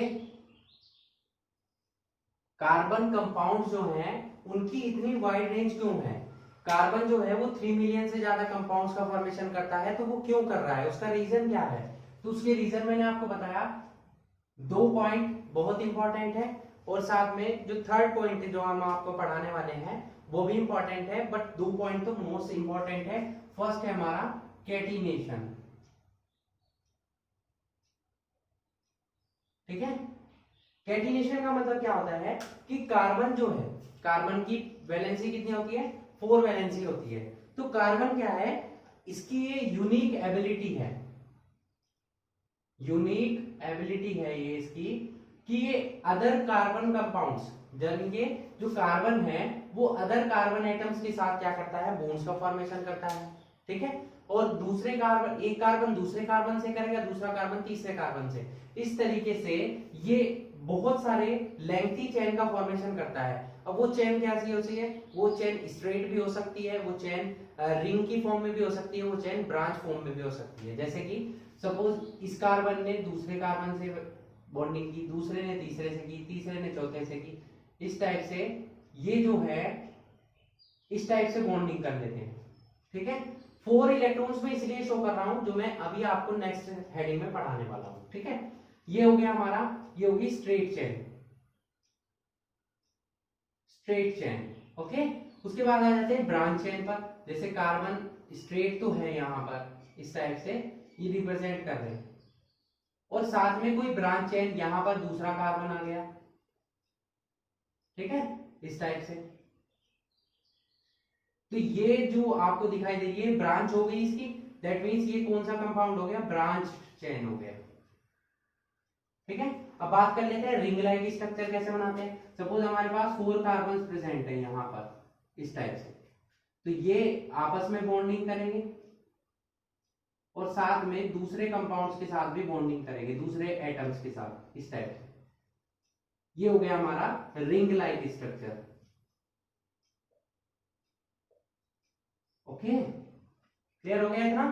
तो कार्बन की जो पावर है, यूनिक एबिलिटी है कि कार्बन दूसरे कार्बन एटम के साथ बॉन्ड बनाता है, दूसरा तीसरे कार्बन के साथ बनाता है, ऐसे तीसरा चौथे के साथ। तो ये लेंथी चेन का फॉर्मेशन करता है। वो चेन स्ट्रेट चेन भी हो सकती है जैसे कि मैंने आपको शो किया। ठीक है, वो ब्रांच भी हो सकती है, उसमें ब्रांचेस भी बन सकती है, और वो रिंग की फॉर्म में भी हो सकती है। ठीक है, तो ये थी unique ability of carbon atom, जो होती है क्या, कैटिनेशन पावर। ठीक है, अब बात करेंगे हम सेकंड पॉइंट की। एग्जाम में आपसे पूछा जाता है give the 2 reasons for the large number of organic compounds या कार्बन कंपाउंड्स। ठीक है, तो आपको क्या रीजन नोट करने हैं। नंबर 1 तो हो गया हमारा catenation power of carbon atom. ठीक है, नंबर 2 जो हमारा पॉइंट है वो है tetravalency of carbon atom, tetravalency of carbon atom. ठीक है, सेकंड पॉइंट है tetravalency of carbon atom. Tetravalency का मतलब क्या हो गया, इसकी वैलेंसी जो है वो कितनी है, 4 है। जब वैलेंसी 4 है तो ये कितने बॉन्ड्स बनाएगा, बॉन्ड्स भी ये कितने बनाएगा, एक कार्बन एटम कितने बॉन्ड बनाएगा, 4। अभी मैंने आपको बताया पीछे मैं जो 4 लाइंस ड्रॉ कर रहा था हर कार्बन पर, वो इसीलिए कर रहा था क्योंकि कार्बन की जो वैलेंसी है वो 4 है, तो हर कार्बन कितने बॉन्ड्स का फॉर्मेशन करेगा, 4 बॉन्ड्स का। ठीक है, क्लियर हो गया इतना। तो टेट्रावैलेंसी की वजह से क्या है, ये 4 बॉन्ड्स का फॉर्मेशन करता है। अब एक कार्बन 4 इलेक्ट्रॉन्स का 4 बॉन्ड्स का फॉर्मेशन कर रहा है। ठीक है, तो यहाँ पर अगर वो हाइड्रोजन से बॉन्डिंग करे तो कोई प्रॉब्लम नहीं है, अगर ये कार्बन दूसरे कार्बन से कर लेगा तो फिर वो अगले 4 हाइड्रोजन से करेगा। इस टाइप से ये बड़े से बड़े कंपाउंड्स का फॉर्मेशन कर सकते हैं। तो रीजन क्या है उसके पीछे, टेट्रावैलेंसी। तो 2 पॉइंट हम पढ़ चुके हैं। नंबर 1 हमने पढ़ा क्या, catenation power of carbon atom, और नंबर 2 हमने पढ़ा टेट्रावैलेंसी ऑफ कार्बन एटम। ठीक है, नंबर 3 जो पॉइंट है वो है हमारा आइसोमेरिज्म। इंपॉर्टेंट है, ध्यान से पढ़ेंगे। 3rd पॉइंट हम पढ़ने वाले हैं क्या, आइसोमेरिज्म। अब ये आइसोमेरिज्म क्या होती है, आइसोमेरिज्म एक प्रोसेस का नेम है। ठीक है, तो प्रोसेस का नेम है, तो आइसोमर्स है। यहां पर जो हेडिंग है वो क्या है, आइसोमर्स। आइसोमर्स क्या होते हैं, आइसोमर्स ऐसे कंपाउंड्स होते हैं जिनका मॉलिक्यूलर फॉर्मूला तो सेम होता है, बट उनकी स्ट्रक्चर भी थोड़ी सी डिफरेंट होती है। उनकी स्ट्रक्चर में डिफरेंस होता है, स्ट्रक्चर में डिफरेंस होगा तो उनकी फिजिकल और केमिकल प्रॉपर्टीज में भी डिफरेंस होगा।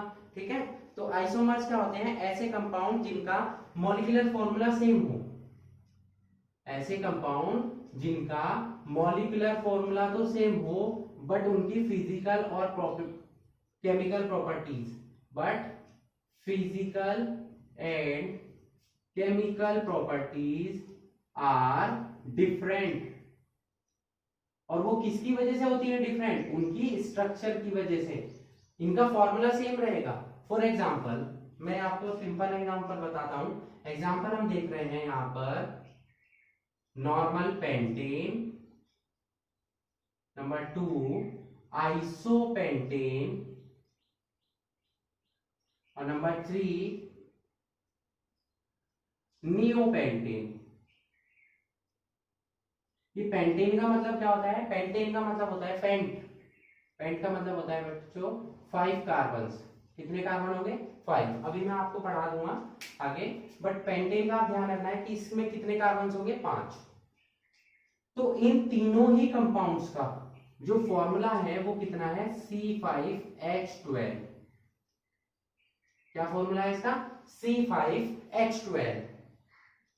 ठीक है, बट इनकी जो स्ट्रक्चर है वो डिफरेंट है, और स्ट्रक्चर डिफरेंट होने की वजह से इनकी फिजिकल और केमिकल प्रॉपर्टीज भी डिफरेंट होगी। अगर हम बात कर लें नॉर्मल पेंटेन की, ये जो स्मॉल एन है ये डिनोट करता है नॉर्मल को। ठीक है, नॉर्मल का मतलब हो गया स्ट्रेट चेन है। तो कैसे बनती है? इसकी जो स्ट्रक्चर होती है वो क्या होती है? CH3 CH2 CH2 CH2 CH3। ध्यान रखेंगे इसको। ये किसकी स्ट्रक्चर है? नॉर्मल पेंटेन की। पेंटेन का मतलब कितना हो गया? देखिए आप काउंट कर लीजिए, इसमें कितने कार्बन है? 5। 1 2 3 4 5। हाइड्रोजन कितने हैं? 12। 5 एंड 5 एंड 2 कितने हो गए? 12 हाइड्रोजन हो गए। ठीक है, अब बात कर लेते हैं किसकी? आइसोपेंटेन की। आइसो में क्या हो जाएगा? इसकी जो स्ट्रक्चर होती है वो कैसी होती है? ये CH3 CH3 CH कितने हो गए? 3 कार्बन। CH2 CH3। यहां पर भी आप काउंट कीजिए 1 2 3 4 5। 5 तो कार्बन हो गए। हाइड्रोजन कितने हो गए? 3 3 3 कितने हो गए? 9 और प्लस 3 कितने हो गए? 12। नियोपेंटेन की जो स्ट्रक्चर होती है वो ये होती है इस टाइप से। तो आप देख सकते हैं कि तीनों compounds, normal pentane, isopentane, neopentane, तीनों की जो फॉर्मूला है वो तो क्या है? C5H12 है, बट तीनों की स्ट्रक्चर डिफरेंट है। ठीक है, तो ऐसे compounds, those compounds which have same molecular formula but have different structures due to which their physical and chemical properties are different are known as isomers, and this phenomena is known as isomerism। ठीक है, ये phenomena हमारा क्या कहलाता है? Isomerism कहलाता है। और ये जो कंपाउंड्स हैं इनको हम क्या बोलते हैं? आइसोमर्स बोलते हैं। समझ आया आपको इतना? ठीक है, अब आइसोमेरिज्म के भी टाइप्स हैं। देखिए आइसोमेरिज्म बहुत ही वाइड टॉपिक है और ये आप सीनियर क्लासेस में पढ़ने वाले हैं, क्लास 12 में। बट यहाँ पर जो आइसोमेरिज्म के टाइप है वो मैं आपको शॉर्ट में पढ़ाने वाला हूँ, जो कि इंपॉर्टेंट है। ठीक है, तो वैसे तो आइसोमेरिज्म के बहुत सारे टाइप है, बट हम यहाँ पर कुछ इंपॉर्टेंट टाइप्स को पढ़ने वाले हैं। और वो इंपॉर्टेंट टाइप्स कितने हैं? 3 टाइप्स है वो। ठीक है, नंबर 1 कौन सी आइसोमेरिज्म है? Chain isomerism. Number 2 position isomerism. और नंबर 3 जो है वो है हमारी क्या? Functional isomerism. ठीक है, तो यहां हम हेडिंग डाल देते हैं टाइप्स ऑफ आइसोमेरिज्म। आइसोमेरिज्म के टाइप्स के बारे में पढ़ेंगे। तो मैंने आपको क्या बताया? यहां हम पढ़ने वाले हैं 3 टाइप्स के बारे में। Number 1 chain isomerism, number 2 position isomerism, और नंबर 3 फंक्शनल आइसोमेरिज्म। ओके, तो पहले हम बात कर लेते हैं चेन आइसोमेरिज्म के बारे में। मैंने अभी आपको पढ़ाया कि आइसोमर्स क्या होते हैं? जिनका फॉर्मूला तो सेम रहे, बट मॉलिक्यूलर फॉर्मूला सेम रहे बट उनकी स्ट्रक्चर डिफरेंट हो। तो ऐसा एग्जांपल हमने लिया चेन आइसोमेरिज्म। अब चेन से मतलब क्या हो गया? चेन से मतलब हो गया कि ऐसे आइसोमर जिनका फॉर्मूला सेम रहे बट उनकी चेन्स में डिफरेंट हो। मतलब स्ट्रेट चेन हो सकती है या ब्रांच चेन हो सकती है, या मैंने अभी आपको निकलाई की स्ट्रक्चर पढ़ाया इस टाइप की स्ट्रक्चर हो सकती है।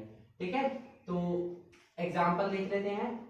जैसे अभी हमने नॉर्मल पेंटेन का लिया है, तो वो भी इसका एग्जांपल लिख सकते हैं आप। मैं एक दूसरा एग्जांपल नोट कर रहा हूं यहां पर, C4H10।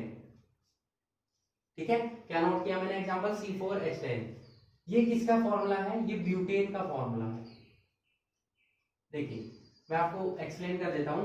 अगर कहीं पर नंबर ऑफ कार्बन एटम 1 2 3 4 5 6 7 8 9 और 10 है, ठीक है, तो वहां पर क्या वर्ड ऐड करेंगे आप? जैसे कार्बन में एक कार्बन प्रेजेंट है तो वहां पर हम मिथ वर्ड ऐड करते हैं, 2 है तो इथ वर्ड ऐड करते हैं, 3 है तो प्रोप वर्ड ऐड करते हैं, 4 से ब्यूट, 5 से पेंट, 6 से hex, then hept, oct, non, और ये हो जाएगा यहाँ पर डेक। अब देखिए यहाँ पर कितने कार्बन है? 4। तो 4 कार्बन से क्या बन गया? ब्यूट। और ये एल्केन्स होते हैं, अभी आगे आप पढ़ाने वाला हूं तो एन वर्ड जुड़ेगा तो इसका नेम क्या हो जाएगा? ब्यूटेन। 5 से क्या बना था? पेंटेन। ठीक है, तो यहां पर जो फॉर्मूला है ब्यूटेन, हम उसको ऐसे भी नोट कर सकते हैं। देखिए CH3 CH2 CH2 CH3। ठीक है, ये हो गया हमारा नॉर्मल ब्यूटेन, या नॉर्मली आप इसको ब्यूटेन भी बोल सकते हैं। ठीक है, जो एलपीजी गैस सिलेंडर होता है उसमें ब्यूटेन प्रेजेंट होती है ज्यादा अमाउंट में। ठीक है, उसके बाद हम देख लेते हैं, इसी को हम चेंज कर लेते हैं, इसको हम ऐसे भी नोट कर सकते हैं ये। ठीक है, 1 2 3 4 कितने कार्बन हो गए? 4। 3 3 3 कितने हो गए? 9 और 10 10 हाइड्रोजन हो गए। तो वही है, कार्बन कितने हो गए? 4 और हाइड्रोजन कितने हो गए हमारे पास? 10 हो गए। ठीक है, तो दोनों का देखिए आप फॉर्मूला सेम है, बट स्ट्रक्चर, ये जो स्ट्रेट चेन है और ये क्या है? ब्रांच चेन है। इसका नेम मैं अभी नहीं बना रहा हूँ क्योंकि आपको नेमिंग सिखाई नहीं है अभी। ठीक है, तो आपको केवल और केवल एग्जांपल बता रहा हूँ। वैसे इसका नेम क्या होता है? इसका नेम होता है 2 मिथाइल प्रोपेन। याद कर लेंगे आप इसको। ठीक है, अभी नेमिंग नहीं सिखाई जा रही है। ओके, तो 2 मिथाइल प्रोपेन हो गया, ये हो गया ब्यूटेन। कंपाउंड का फॉर्मूला सेम है बट स्ट्रक्चर अलग अलग है, तो फिजिकल और केमिकल प्रॉपर्टीज भी अलग अलग होंगी। तो ऐसे आइसोमर जिनकी चेन में डिफरेंस हो, वहां पर कौन सी आइसोमेरिज्म होती है? चेन आइसोमेरिज्म होती है। ठीक है, उसके बाद आ जाते हैं नेक्स्ट पोजीशन आइसोमेरिज्म पर, सेकंड टाइप।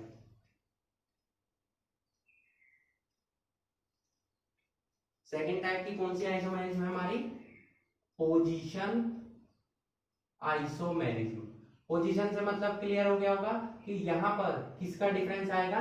जो हमारी साइड चेन बनती है उसमें पोजीशंस का डिफरेंस आएगा। ठीक है, पोजीशन का मतलब क्या हो गया? सेकंड पोजीशन पर हो गया, फिर वो फिफ्थ पोजीशन पर पहुंच गया या फोर्थ पर पहुंच गया, इस टाइप से। तो मैं यहाँ कुछ स्ट्रक्चर ड्रॉ कर देता हूं।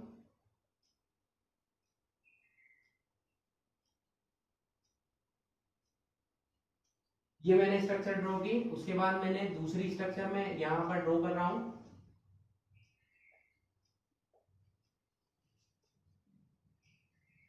यहां आप देख सकते हैं कि अगर आप कार्बन एटम को काउंट करेंगे, हाइड्रोजन को काउंट करेंगे, वो सेम आएंगे। देखिए 1 2 3 4 5 6 7 1 2 3 4 5 6 7 7 कार्बन हो गए। हाइड्रोजन कितने हो गए? 3 5 7 8 11 13 16, ओवरऑल 16 हो गए और ऊपर भी 16 हो गए। बट डिफरेंस कहाँ है? यहां पर देखिए, इस कार्बन CH3 को मैंने कहा जोड़ा? इस पोजीशन पर, और यहां पर इस पोजीशन पर जोड़ा। तो किसका डिफरेंस आया? पोजीशन। साइड चेन जो बन रही है इसको हम क्या बोलते हैं? ये है हमारी साइड चेन, साइड में जो जुड़ती है। तो साइड चेन की पोजीशन अलग अलग हो गई, that's why this isomerism is known as position isomerism. Okay, clear हो गया इतना आपको? नेक्स्ट अब हम पढ़ेंगे थर्ड टाइप ऑफ आइसोमेरिज्म के बारे में। थर्ड टाइप की कौन सी आइसोमेरिज्म बताई है मैंने आपको? Functional isomerism. फंक्शनल से मतलब हो गया कि फंक्शनल ग्रुप यहां पर अलग अलग हो जाएंगे।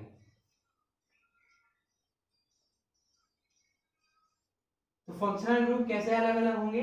सपोज मैं यहां पर एक एग्जांपल दे देता हूं आपको। एग्जांपल यहां पर पढ़ने वाले हैं हम, देखिए C2H5OH। ठीक है, क्या एग्जांपल ले लिया हमने? C2H5OH। और दूसरा एग्जांपल इसी के साथ जो इसके पार्ट में रहेगा, CH3OCH3। अब दोनों में अगर आप number of carbon atom, number of hydrogen atom और number of oxygen atom count करते हैं तो कार्बन कितने हैं? 2। यहां पर भी कितने हैं? 2। हाइड्रोजन कितने हैं? 5 6। तो यहां भी 6 है। दोनों का फॉर्मूला तो सेम है, बट दोनों में आप देख रहे हैं कि कंपाउंड्स में ग्रुप्स अलग अलग है। ये तो एल्कोहल है,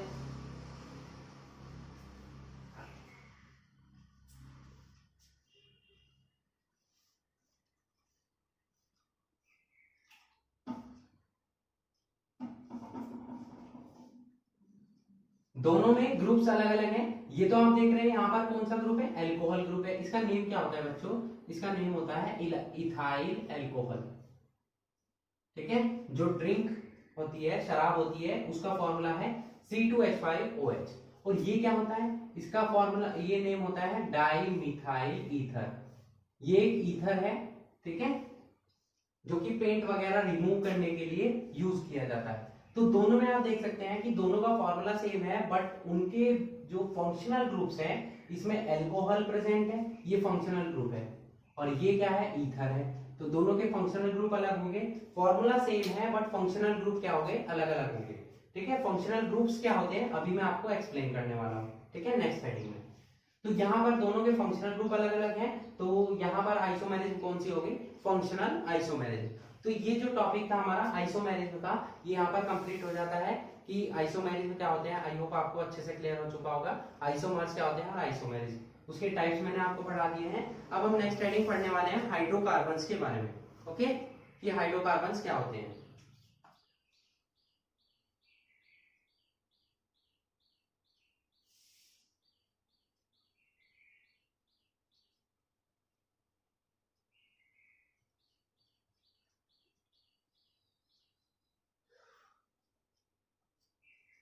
नेक्स्ट हेडिंग है हमारा हाइड्रोकार्बन्स।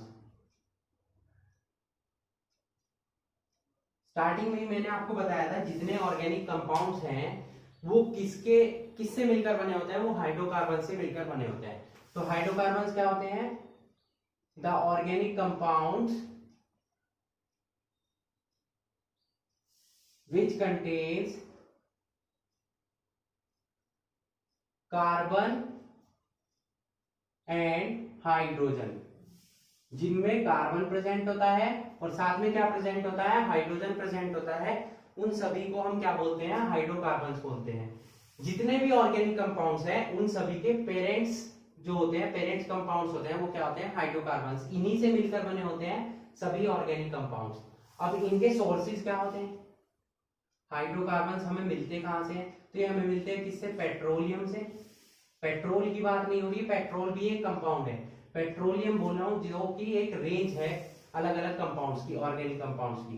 पेट्रोलियम, नेचुरल गैस, कोल एक्सेट्रा, इन सभी से हमें हाइड्रोकार्बन्स मिलते हैं। पेट्रोल भी एक हाइड्रोकार्बन है, ठीक है, जो कि हमें पेट्रोलियम से मिलता है। समझ आया आपको इतना, हाइड्रोकार्बन आपको क्लियर हुआ। अब देखिए कार्बन एटम चेन के बेसिस पर, on the basis of carbon atom chain, ये हाइड्रोकार्बन जो हैं वो दो टाइप के होते हैं।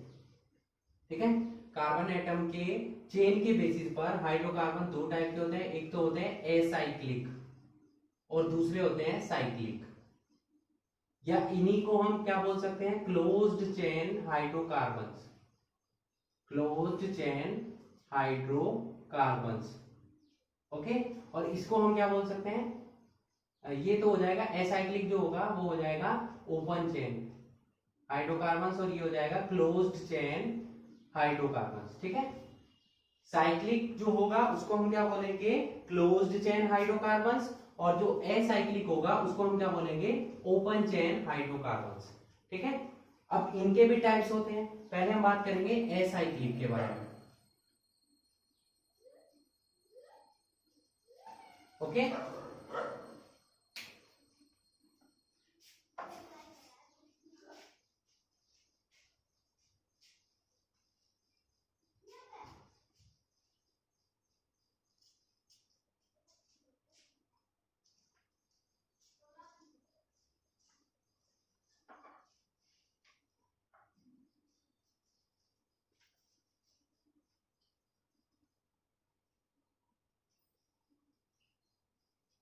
तो एसाइक्लिक हाइड्रोकार्बन्स वो कार्बन्स होते हैं, वो हाइड्रोकार्बन्स होते हैं जिनकी जो चेन है वो ओपन होती है। ठीक है, ओपन चेन का मतलब क्या है, एग्जांपल्स मैंने अभी आपको बताए थे, स्ट्रेट चेन और ब्रांच चेन, वो दोनों किसके एग्जांपल है, ओपन चेन के। और जो रिंग लाइक स्ट्रक्चर थी वो किसका एग्जांपल है, क्लोज चेन का, यानी कि साइक्लिक का। ठीक है, तो पहले हम बात कर लेते हैं एसाइक्लिक या ओपन चेन हाइड्रोकार्बन्स की। ये दो टाइप्स के होते हैं। ठीक है, नंबर 1 जो होते हैं ये होते हैं सैचुरेटेड हाइड्रोकार्बन्स। सैचुरेटेड, और नंबर 2 होते हैं ये अनसैचुरेटेड। अब ये सैचुरेटेड और अनसैचुरेटेड क्या होता है? सैचुरेटेड हाइड्रोकार्बन्स को हम एल्केन्स भी बोलते हैं।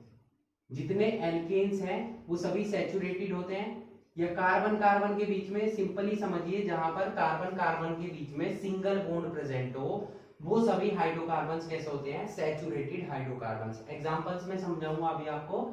और अनसैचुरेटेड क्या होते हैं?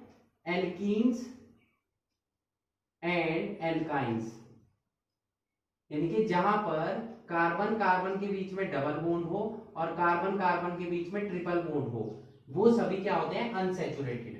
अब अनसैचुरेटेड और सैचुरेटेड क्यों बोला हमने इनको?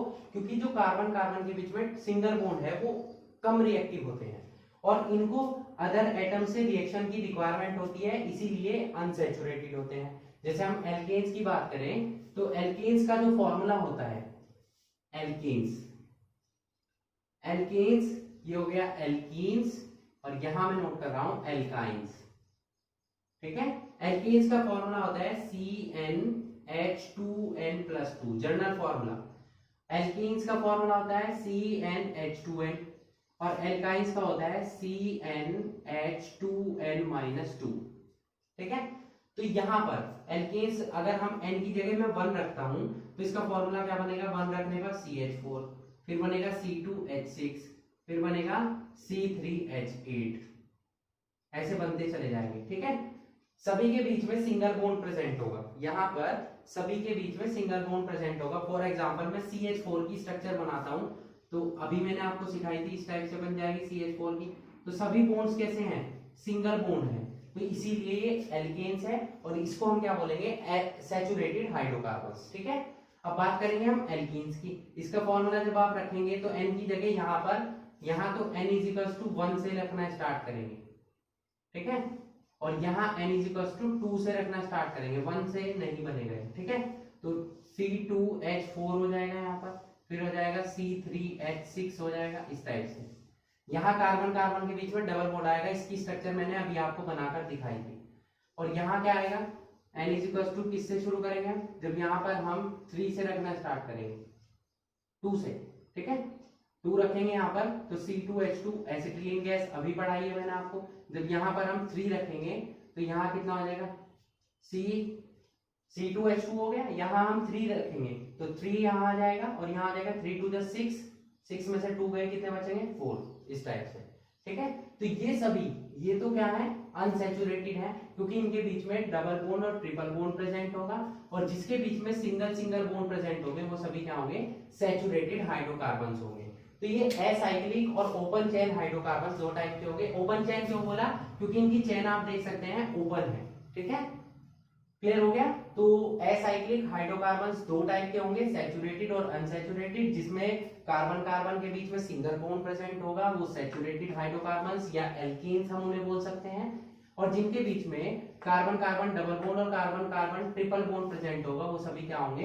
अनसैचुरेटेड हाइड्रोकार्बन्स होंगे, या उनको हम एल्कीन्स बोल सकते हैं या एल्काइंस बोल सकते हैं। ठीक है, इनको हम, दूसरा नेम भी है इनका अनसैचुरेटेड का ओलिफिन्स, और सैचुरेटेड का पैराफिन्स, इनको हम पैराफिन्स भी बोल सकते हैं।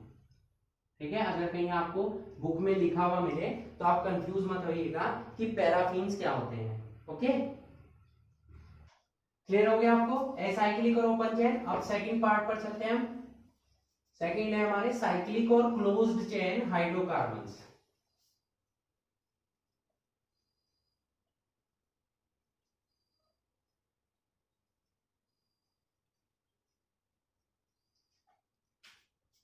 सेकंड, साइक्लिक और क्लोज्ड चेन हाइड्रोकार्बन्स।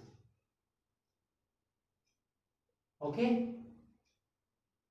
ये भी दो टाइप के होते हैं। नंबर वन जो है हमारे, उनको हम क्या बोलते हैं? Alicyclic hydrocarbons. ठीक है, पहला क्या हो गया हमारा? Alicyclic hydrocarbons. नंबर 2 क्या हो जाता है? Aromatic hydrocarbons. ठीक है, क्या होते हैं ये? एलिसाइक्लिक और एरोमेटिक। देखिए, एलिसाइक्लिक का मतलब हो गया इसमें साइक्लिक स्ट्रक्चर, दोनों में साइक्लिक स्ट्रक्चर प्रेजेंट होगी, क्लोज चेन होगी। एरोमेटिक थोड़े से डिफरेंट है, उनके हम बाद में बात करेंगे। अभी पहले हम बात कर लेते हैं एलिसाइक्लिक हाइड्रोकार्बन्स की। तो एलिसाइक्लिक का मतलब होगा इनमें साइक्लिक स्ट्रक्चर बन सकती है, और साइक्लिक स्ट्रक्चर बनने की वजह से ही इनके वर्ड के सामने जो हम इनकी नेमिंग करते हैं उनके सामने हम क्या वर्ड यूज करते हैं, साइक्लो वर्ड यूज करते हैं। ठीक है, फॉर एग्जांपल हम यहाँ पर CH2 CH2 CH2 इस टाइप से हमने बना लिया। ये कितने कार्बन है, 3 कार्बन है, तो 3 कार्बन से क्या बनेगा हमारा प्रोपेन। 3 कार्बन से क्या बनेगा, प्रोपेन।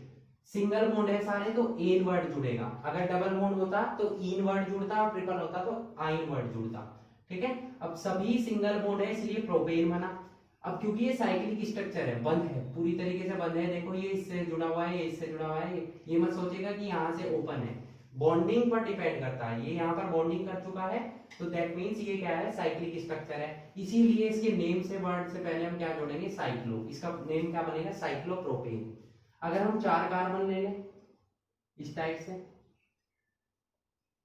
ये तो 4 कार्बन से क्या बन गया, ब्यूटेन, और साइक्लो वर्ड और ऐड होगा, साइक्लोब्यूटेन हो गया इसका नेम। अगर हम 5 कार्बन ले लेते हैं इस टाइप से, ये हमने 5 कार्बन ले लिए, तो 5 कार्बन से क्या बन गया, पेंटेन, जो हम पढ़ा चुके हैं आपको। और क्योंकि ये साइक्लिक है तो इसका नेम क्या बनेगा, साइक्लोपेंटेन। अगर कहीं पर डबल या ट्रिपल बॉन्ड आ रहा है, ठीक है, अगर कहीं पर डबल बॉन्ड या ट्रिपल बॉन्ड बन रहा है, ये सभी तो एग्जांपल हो गए किसके बच्चों, सिंगल बॉन्ड के। अगर हम डबल बॉन्ड की बात करें तो सपोज हमारे पास ये हो जाता है यहाँ CH2 CH2 CH2 CH2, यहाँ भी CH। ठीक है, अब ये तो यहाँ बॉन्ड हो गया, यहाँ हमने डबल बॉन्ड लगा दिया, एक एक हाइड्रोजन को हटाया यहाँ से इसी बॉन्ड से, और दोनों के बीच में डबल बॉन्ड लगा दिया। ठीक है, तो यहाँ पर ये साइक्लो तो बना, पेंट भी बना, लेकिन पेंटेन नहीं, ये बनेगा पेंटीन। क्या बनेगा, पेंटीन। क्यों, क्योंकि इसमें डबल बॉन्ड प्रेजेंट है। डबल बॉन्ड जहां जाएगा वहां हम वर्ड ऐड करेंगे इन, सिंगल बॉन्ड जहां आएगा वहां हम ऐड करेंगे एन, और जहां ट्रिपल बॉन्ड आएगा, ट्रिपल बॉन्ड भी यहाँ पर आ सकता है। इसी एग्जांपल को मैं ट्रिपल में चेंज कर देता हूं, जैसे कि CH2 CH2 CH2, यहां हम कार्बन कार्बन ले लेते हैं सीधा, तो यहां ट्रिपल बॉन्ड लगा देते हैं, तो ये बन गया हमारा साइक्लो पेंटाइन। ये आइन वर्ड जुड़ेगा, ये तो है सिंगल बॉन्ड के लिए एन, ये है डबल बॉन्ड के लिए, और ये जुड़ता है ट्रिपल बॉन्ड के लिए। ठीक है, क्लियर हो गया इतना, समझ आया आपको एलिसाइक्लिक हाइड्रोकार्बन्स। अब हम नेक्स्ट पढ़ेंगे aromatic hydrocarbons, second type of cyclic और क्लोज्ड चेन हाइड्रोकार्बन्स। इसका सेकंड टाइप क्या है, एरोमेटिक। देखिए एरोमेटिक ध्यान रखेंगे, बहुत इंपॉर्टेंट है एरोमेटिक कंपाउंड। देखिए एरोमेटिक उन्हें बोलते हैं जिनमें की बेंजीन रिंग प्रेजेंट होती है, बेंजीन रिंग प्रेजेंट होती है। बेंजीन रिंग क्या होती है, ऐसे कंपाउंड जिनमें ये स्ट्रक्चर प्रेजेंट हो। इसको ये दिखाई दे रही है आपको जो मैं स्ट्रक्चर ड्रॉ कर रहा हूं, ये स्ट्रक्चर क्या कहलाती है, बेंजीन कहलाती है। ठीक है, इन्हीं एरोमेटिक हाइड्रोकार्बन्स को हम एरीन्स भी बोलते हैं, कहीं कहीं आपको एरीन्स लिखा मिलेगा। एरोमेटिक हाइड्रोकार्बन्स को हम क्या बोलते हैं, एरीन्स बोलते हैं। ठीक है, अब ये जो बेंजीन रिंग है, अगर किसी भी कंपाउंड में ये बेंजीन रिंग प्रेजेंट हो, इसका मतलब क्या है कि वहां पर कौन से हाइड्रोकार्बन्स है, वो सभी हाइड्रोकार्बन्स एरोमेटिक हाइड्रोकार्बन्स है। ठीक है, बेंजीन रिंग, इसका फॉर्मूला क्या होता है, C6H6। अगर मैं ओपनली आपको दिखाऊं इसकी स्ट्रक्चर, तो यहां पर कार्बन कार्बन 6 कार्बन प्रेजेंट होते हैं इस टाइप से, सभी के बीच में सिंगल सिंगल बॉन्ड प्रेजेंट होगा इस टाइप से, सभी से एक एक हाइड्रोजन जुड़ जाएगा। ये स्ट्रक्चर बना रहा हूं मैं बेंजीन की, सभी से एक एक हाइड्रोजन जुड़ गया। फिर आएगा अल्टरनेटिव डबल बॉन्ड। अल्टरनेटिव का मतलब पहले देखिए डबल बॉन्ड आएगा, फिर सिंगल बॉन्ड आएगा, फिर डबल बॉन्ड आएगा, फिर सिंगल, फिर डबल बॉन्ड। इस टाइप से ये स्ट्रक्चर बनती है। इसको ऐसे भी बना सकते हैं, या इसको हम डबल बॉन्ड को इधर भी बना सकते हैं, 1 2 3 रहेंगे, फिर भी अल्टरनेटिव, पहले डबल बॉन्ड आएगा, फिर सिंगल बॉन्ड, फिर डबल बॉन्ड, फिर सिंगल बॉन्ड। चाहे आप इस साइड से स्टार्ट कर लीजिए, चाहे इस साइड से, बट अल्टरनेटिव बनाना है, पहले डबल फिर सिंगल, फिर डबल, फिर सिंगल, इस टाइप से। स्ट्रक्चर हो गई ये। तो जिन भी कंपाउंड्स में बेंजीन रिंग प्रेजेंट होती है वो सभी हाइड्रोकार्बन्स कैसे कहलाते हैं, वो कहलाते हैं एरोमेटिक हाइड्रोकार्बन। अब ये एरोमेटिक वर्ड कहां से बना है, ये ग्रीक लैंग्वेज का वर्ड होता है एरोमा।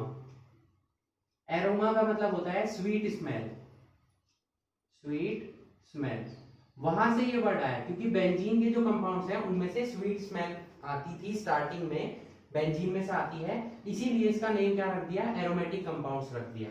ठीक है, तो यहाँ पर हमारे हाइड्रोकार्बन्स के जितने भी टाइप्स थे, पहले मैंने आपको बताया हाइड्रोकार्बन्स मेनली दो टाइप के होंगे, ठीक है, साइक्लिक और एसाइक्लिक। ठीक है, उनके फिर मैंने टाइप्स बताया आपको, एसाइक्लिक दो टाइप के होंगे, सैचुरेटेड एंड अनसैचुरेटेड। और फिर मैंने आपको पढ़ाया यहाँ पर सेकंड टाइप जो हमारा था साइक्लिक और क्लोज्ड चेन हाइड्रोकार्बन्स, उसके दो टाइप थे, एलिसाइक्लिक और एरोमेटिक। दोनों के एग्जांपल्स मैंने आपको बता दिए हैं, आई होप आपको क्लियर हो चुका होगा। ठीक है, अब जो लास्ट हमारा बचता है बच्चों, इस चैप्टर से रिलेटेड जो लास्ट टॉपिक है हमारा, वो है हमारा फंक्शनल ग्रुप और होमोलोगस सीरीज। ठीक है, पहले हम डिस्कस कर लेते हैं कि फंक्शनल ग्रुप क्या होता है। अभी मैंने आपको एग्जांपल बताया था ये कि फंक्शनल ग्रुप, एक में अल्कोहल प्रेजेंट था और एक में ईथर प्रेजेंट था, पर अभी मैंने आपको पढ़ाया था। तो वो फंक्शनल ग्रुप होते क्या है एक्चुअल में।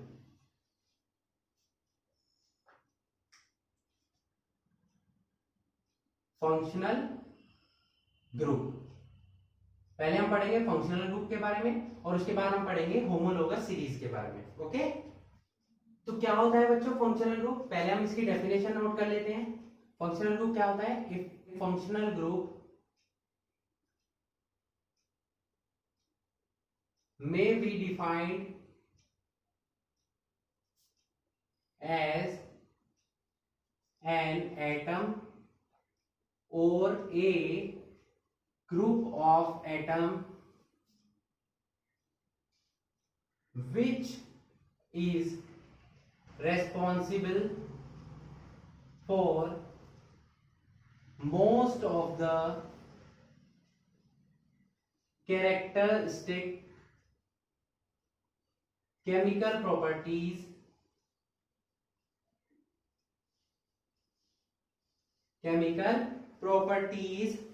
of an organic compound। तो फंक्शनल ग्रुप एक ऐसा ग्रुप होता है, या तो वो एटम हो सकता है या ग्रुप ऑफ एटम भी हो सकता है, जो कि उस ऑर्गेनिक कंपाउंड्स की मोस्टली जितनी भी केमिकल प्रॉपर्टीज है उनके लिए वो रेस्पॉन्सिबल होता है। जैसे कि मैं कुछ फंक्शनल ग्रुप आपको बता देता हूं यहाँ पर। जैसे हम फर्स्ट बात कर लेते हैं, फंक्शनल ग्रुप कौन कौन से होते हैं, एल्केन्स, एल्कीन्स, ये मैं पढ़ा चुका हूं आपको, एल्काइंस, एल्कोहल,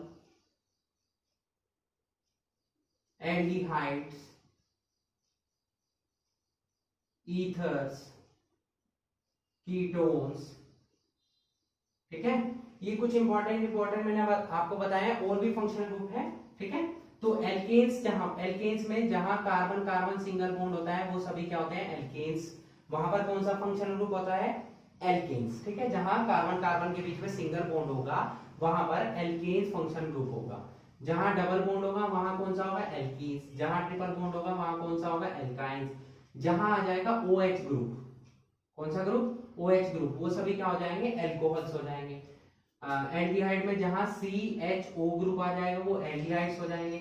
जहां ऑक्सीजन दोनों साइड में अदर एटम से जुड़ता है वो ईथर हो जाएगा, और जहां CO बॉन्ड आ जाएगा बीच में वो हो जाएगा कीटोन्स। इसी तरीके से एसिड भी इंपॉर्टेंट है, एसिड्स में क्या हो जाते हैं, COOH ग्रुप आ जाता है। ठीक है, तो ये कुछ इंपॉर्टेंट फंक्शनल ग्रुप है। जैसे जैसे देखिए ग्रुप चेंज होंगे, फंक्शनल ग्रुप चेंज होंगे तो प्रॉपर्टीज भी चेंज होंगे। अगर एक ही टाइप का फंक्शनल ग्रुप है, मतलब सपोज हमने एग्जांपल ले लिया CH3OH और C2H5OH, ये किसका फॉर्मूला होता है, मिथाइल अल्कोहल का। किसका फॉर्मूला होता है, इंपॉर्टेंट बता रहा हूं आपको, मिथाइल अल्कोहल का फॉर्मूला है, ये किसका फॉर्मूला है, इथाइल अल्कोहल का। इसका नेम, दूसरा नेम होता है मेथेनॉल और इसका नेम दूसरा होता है एथेनॉल। ठीक है, तो दोनों में आप देख सकते हैं कि OH ग्रुप प्रेजेंट है। दैट मींस कि इनमें कौन सा फंक्शनल ग्रुप है। अगर मैं आपसे पूछूं इनमें कौन सा फंक्शनल ग्रुप है, तो इनमें एल्कोहलिक फंक्शनल ग्रुप है। कौन सा ग्रुप है? एल्कोहलिक फंक्शनल ग्रुप है, क्योंकि दोनों में OH आ रहा है, तो दोनों की केमिकल प्रॉपर्टीज भी सेम होंगी। ऑलमोस्ट सभी सेम नहीं होती है, कुछ डिफरेंट भी होती है, बट मोस्टली केमिकल प्रॉपर्टीज क्या होंगी? सेम होगी। किसकी वजह से? क्योंकि इनमें दोनों में फंक्शनल ग्रुप सेम है, और वो फंक्शनल ग्रुप कौन सा है? एल्कोहलिक फंक्शनल ग्रुप है। ठीक है, तो ये टॉपिक था हमारा, छोटा सा टॉपिक था functional group. Okay, important functional group मैंने आपको नोट करा दिए हैं, इनको लर्न कर लीजिएगा। नेक्स्ट अब हम पढ़ेंगे homologous series. Okay,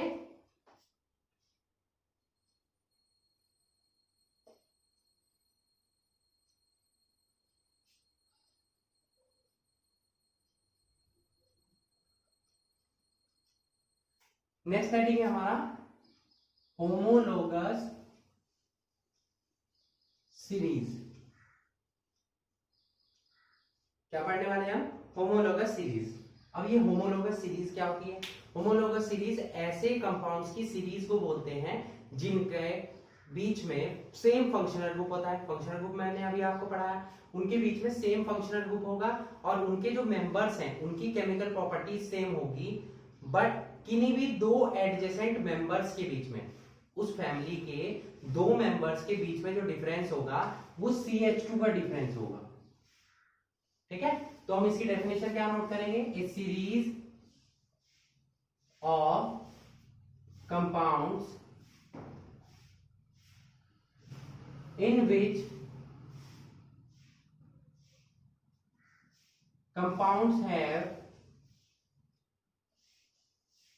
same functional group and same chemical properties, but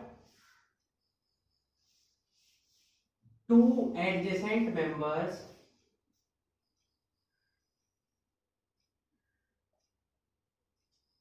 of the family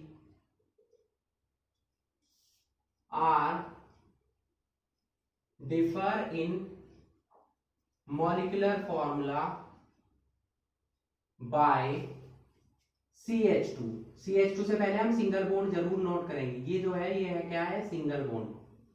ठीक है, मैंने क्या बताया कि ऐसी सीरीज जिसमें कंपाउंड्स में, जो कंपाउंड्स है, एक फैमिली है कंपाउंड्स की, उसमें फॉर्मूला फंक्शनल ग्रुप क्या होगा? सेम होगा, उनकी केमिकल प्रॉपर्टी सेम होगी, बट किन्हीं भी दो एडजेसेंट मेंबर्स, उस फैमिली के दो एक के बाद एक आने वाले मेंबर्स के बीच में जो मॉलिक्यूलर फॉर्मूला होगा उनका, उनके बीच में डिफरेंस कितना होगा? CH2।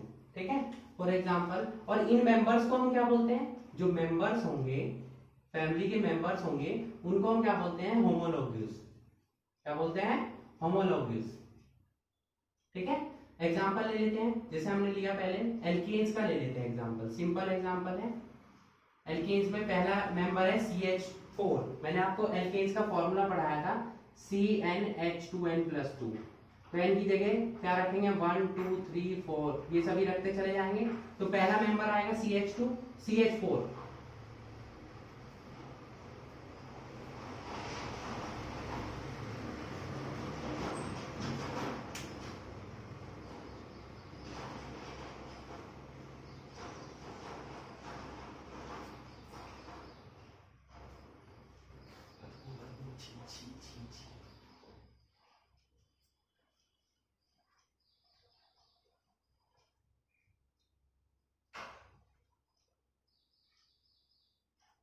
तो एल्केन्स का जो पहला मेंबर होगा वो क्या होगा? CH4 होगा। दूसरा आएगा क्या? C2H6। तीसरा आएगा C3H8। चौथा आएगा C4H10। इस टाइप से। अब देखिए दोनों के बीच में डिफरेंस कितना है। यहां से यहां कैसे आएंगे? आपको एक कार्बन प्लस करना होगा और एक दो हाइड्रोजन। फिर यहां से यहां कैसे जाएंगे? प्लस CH2 करके। यहां से यहां क्या जाएंगे? Plus CH2। तो दो अल्टरनेटिव कंपाउंड्स या दो अल्टरनेटिव मेंबर्स के बीच में कितने का डिफरेंस है? CH2 का। ये माइनस नहीं है, ये क्या है? सिंगल बॉन्ड है। यहां से यहां पहुंचेंगे तो कैसा आएंगे? CH2 को ऐड करेंगे तो C2H6 बनेगा। CH2 को ऐड करेंगे क्या बनेगा? C3H8। फिर CH2 को ऐड करेंगे क्या बनेगा? C4H10। तो किन्हीं भी दो मेंबर्स के बीच में कितने का डिफरेंस है, CH2 का। तो ये एक दूसरे के क्या हो गए, होमोलॉगीज हो गए, और इस सीरीज को क्या बोला जाएगा, इस सीरीज को बोला जाएगा होमोलॉगस सीरीज। जैसे हमने एल्केन्स की सीरीज पढ़ी है, सिमिलरली जितने भी फंक्शनल ग्रुप है सभी की सीरीज होंगी, ठीक है, और सभी के दो मेंबर्स के बीच में जो डिफरेंस होगा वो CH2 का ही होगा हमेशा, ठीक है। क्लियर हो गया इतना? ओके स्टूडेंट्स, तो फंक्शनल ग्रुप मैंने आपको पढ़ा लिया, होमोलॉगस सीरीज पढ़ा दी, और जितने भी ऑल ओवर इंपॉर्टेंट इंफॉर्मेशन थी इस चैप्टर से related, carbon and it's compounds और ऑर्गेनिक कंपाउंड से रिलेटेड, वो मैंने आपको पढ़ा चुका हूँ, ठीक है। तो आई होप आपको जितना भी आज के लेक्चर में वर्क कराया गया है वो आपको अच्छे से क्लियर हो चुका होगा, और इस लेक्चर की अच्छे से प्रैक्टिस कीजिए, क्योंकि एग्जाम में यहाँ से बहुत सारे क्वेश्चंस आपसे पूछे जाने वाले हैं। तो सभी क्वेश्चन जो भी मैंने आपको एक्सप्लेन किया है उन सभी की अच्छे से प्रैक्टिस कीजिए। Okay students, so that's it for today. Hope you enjoyed the video and thanks for watching.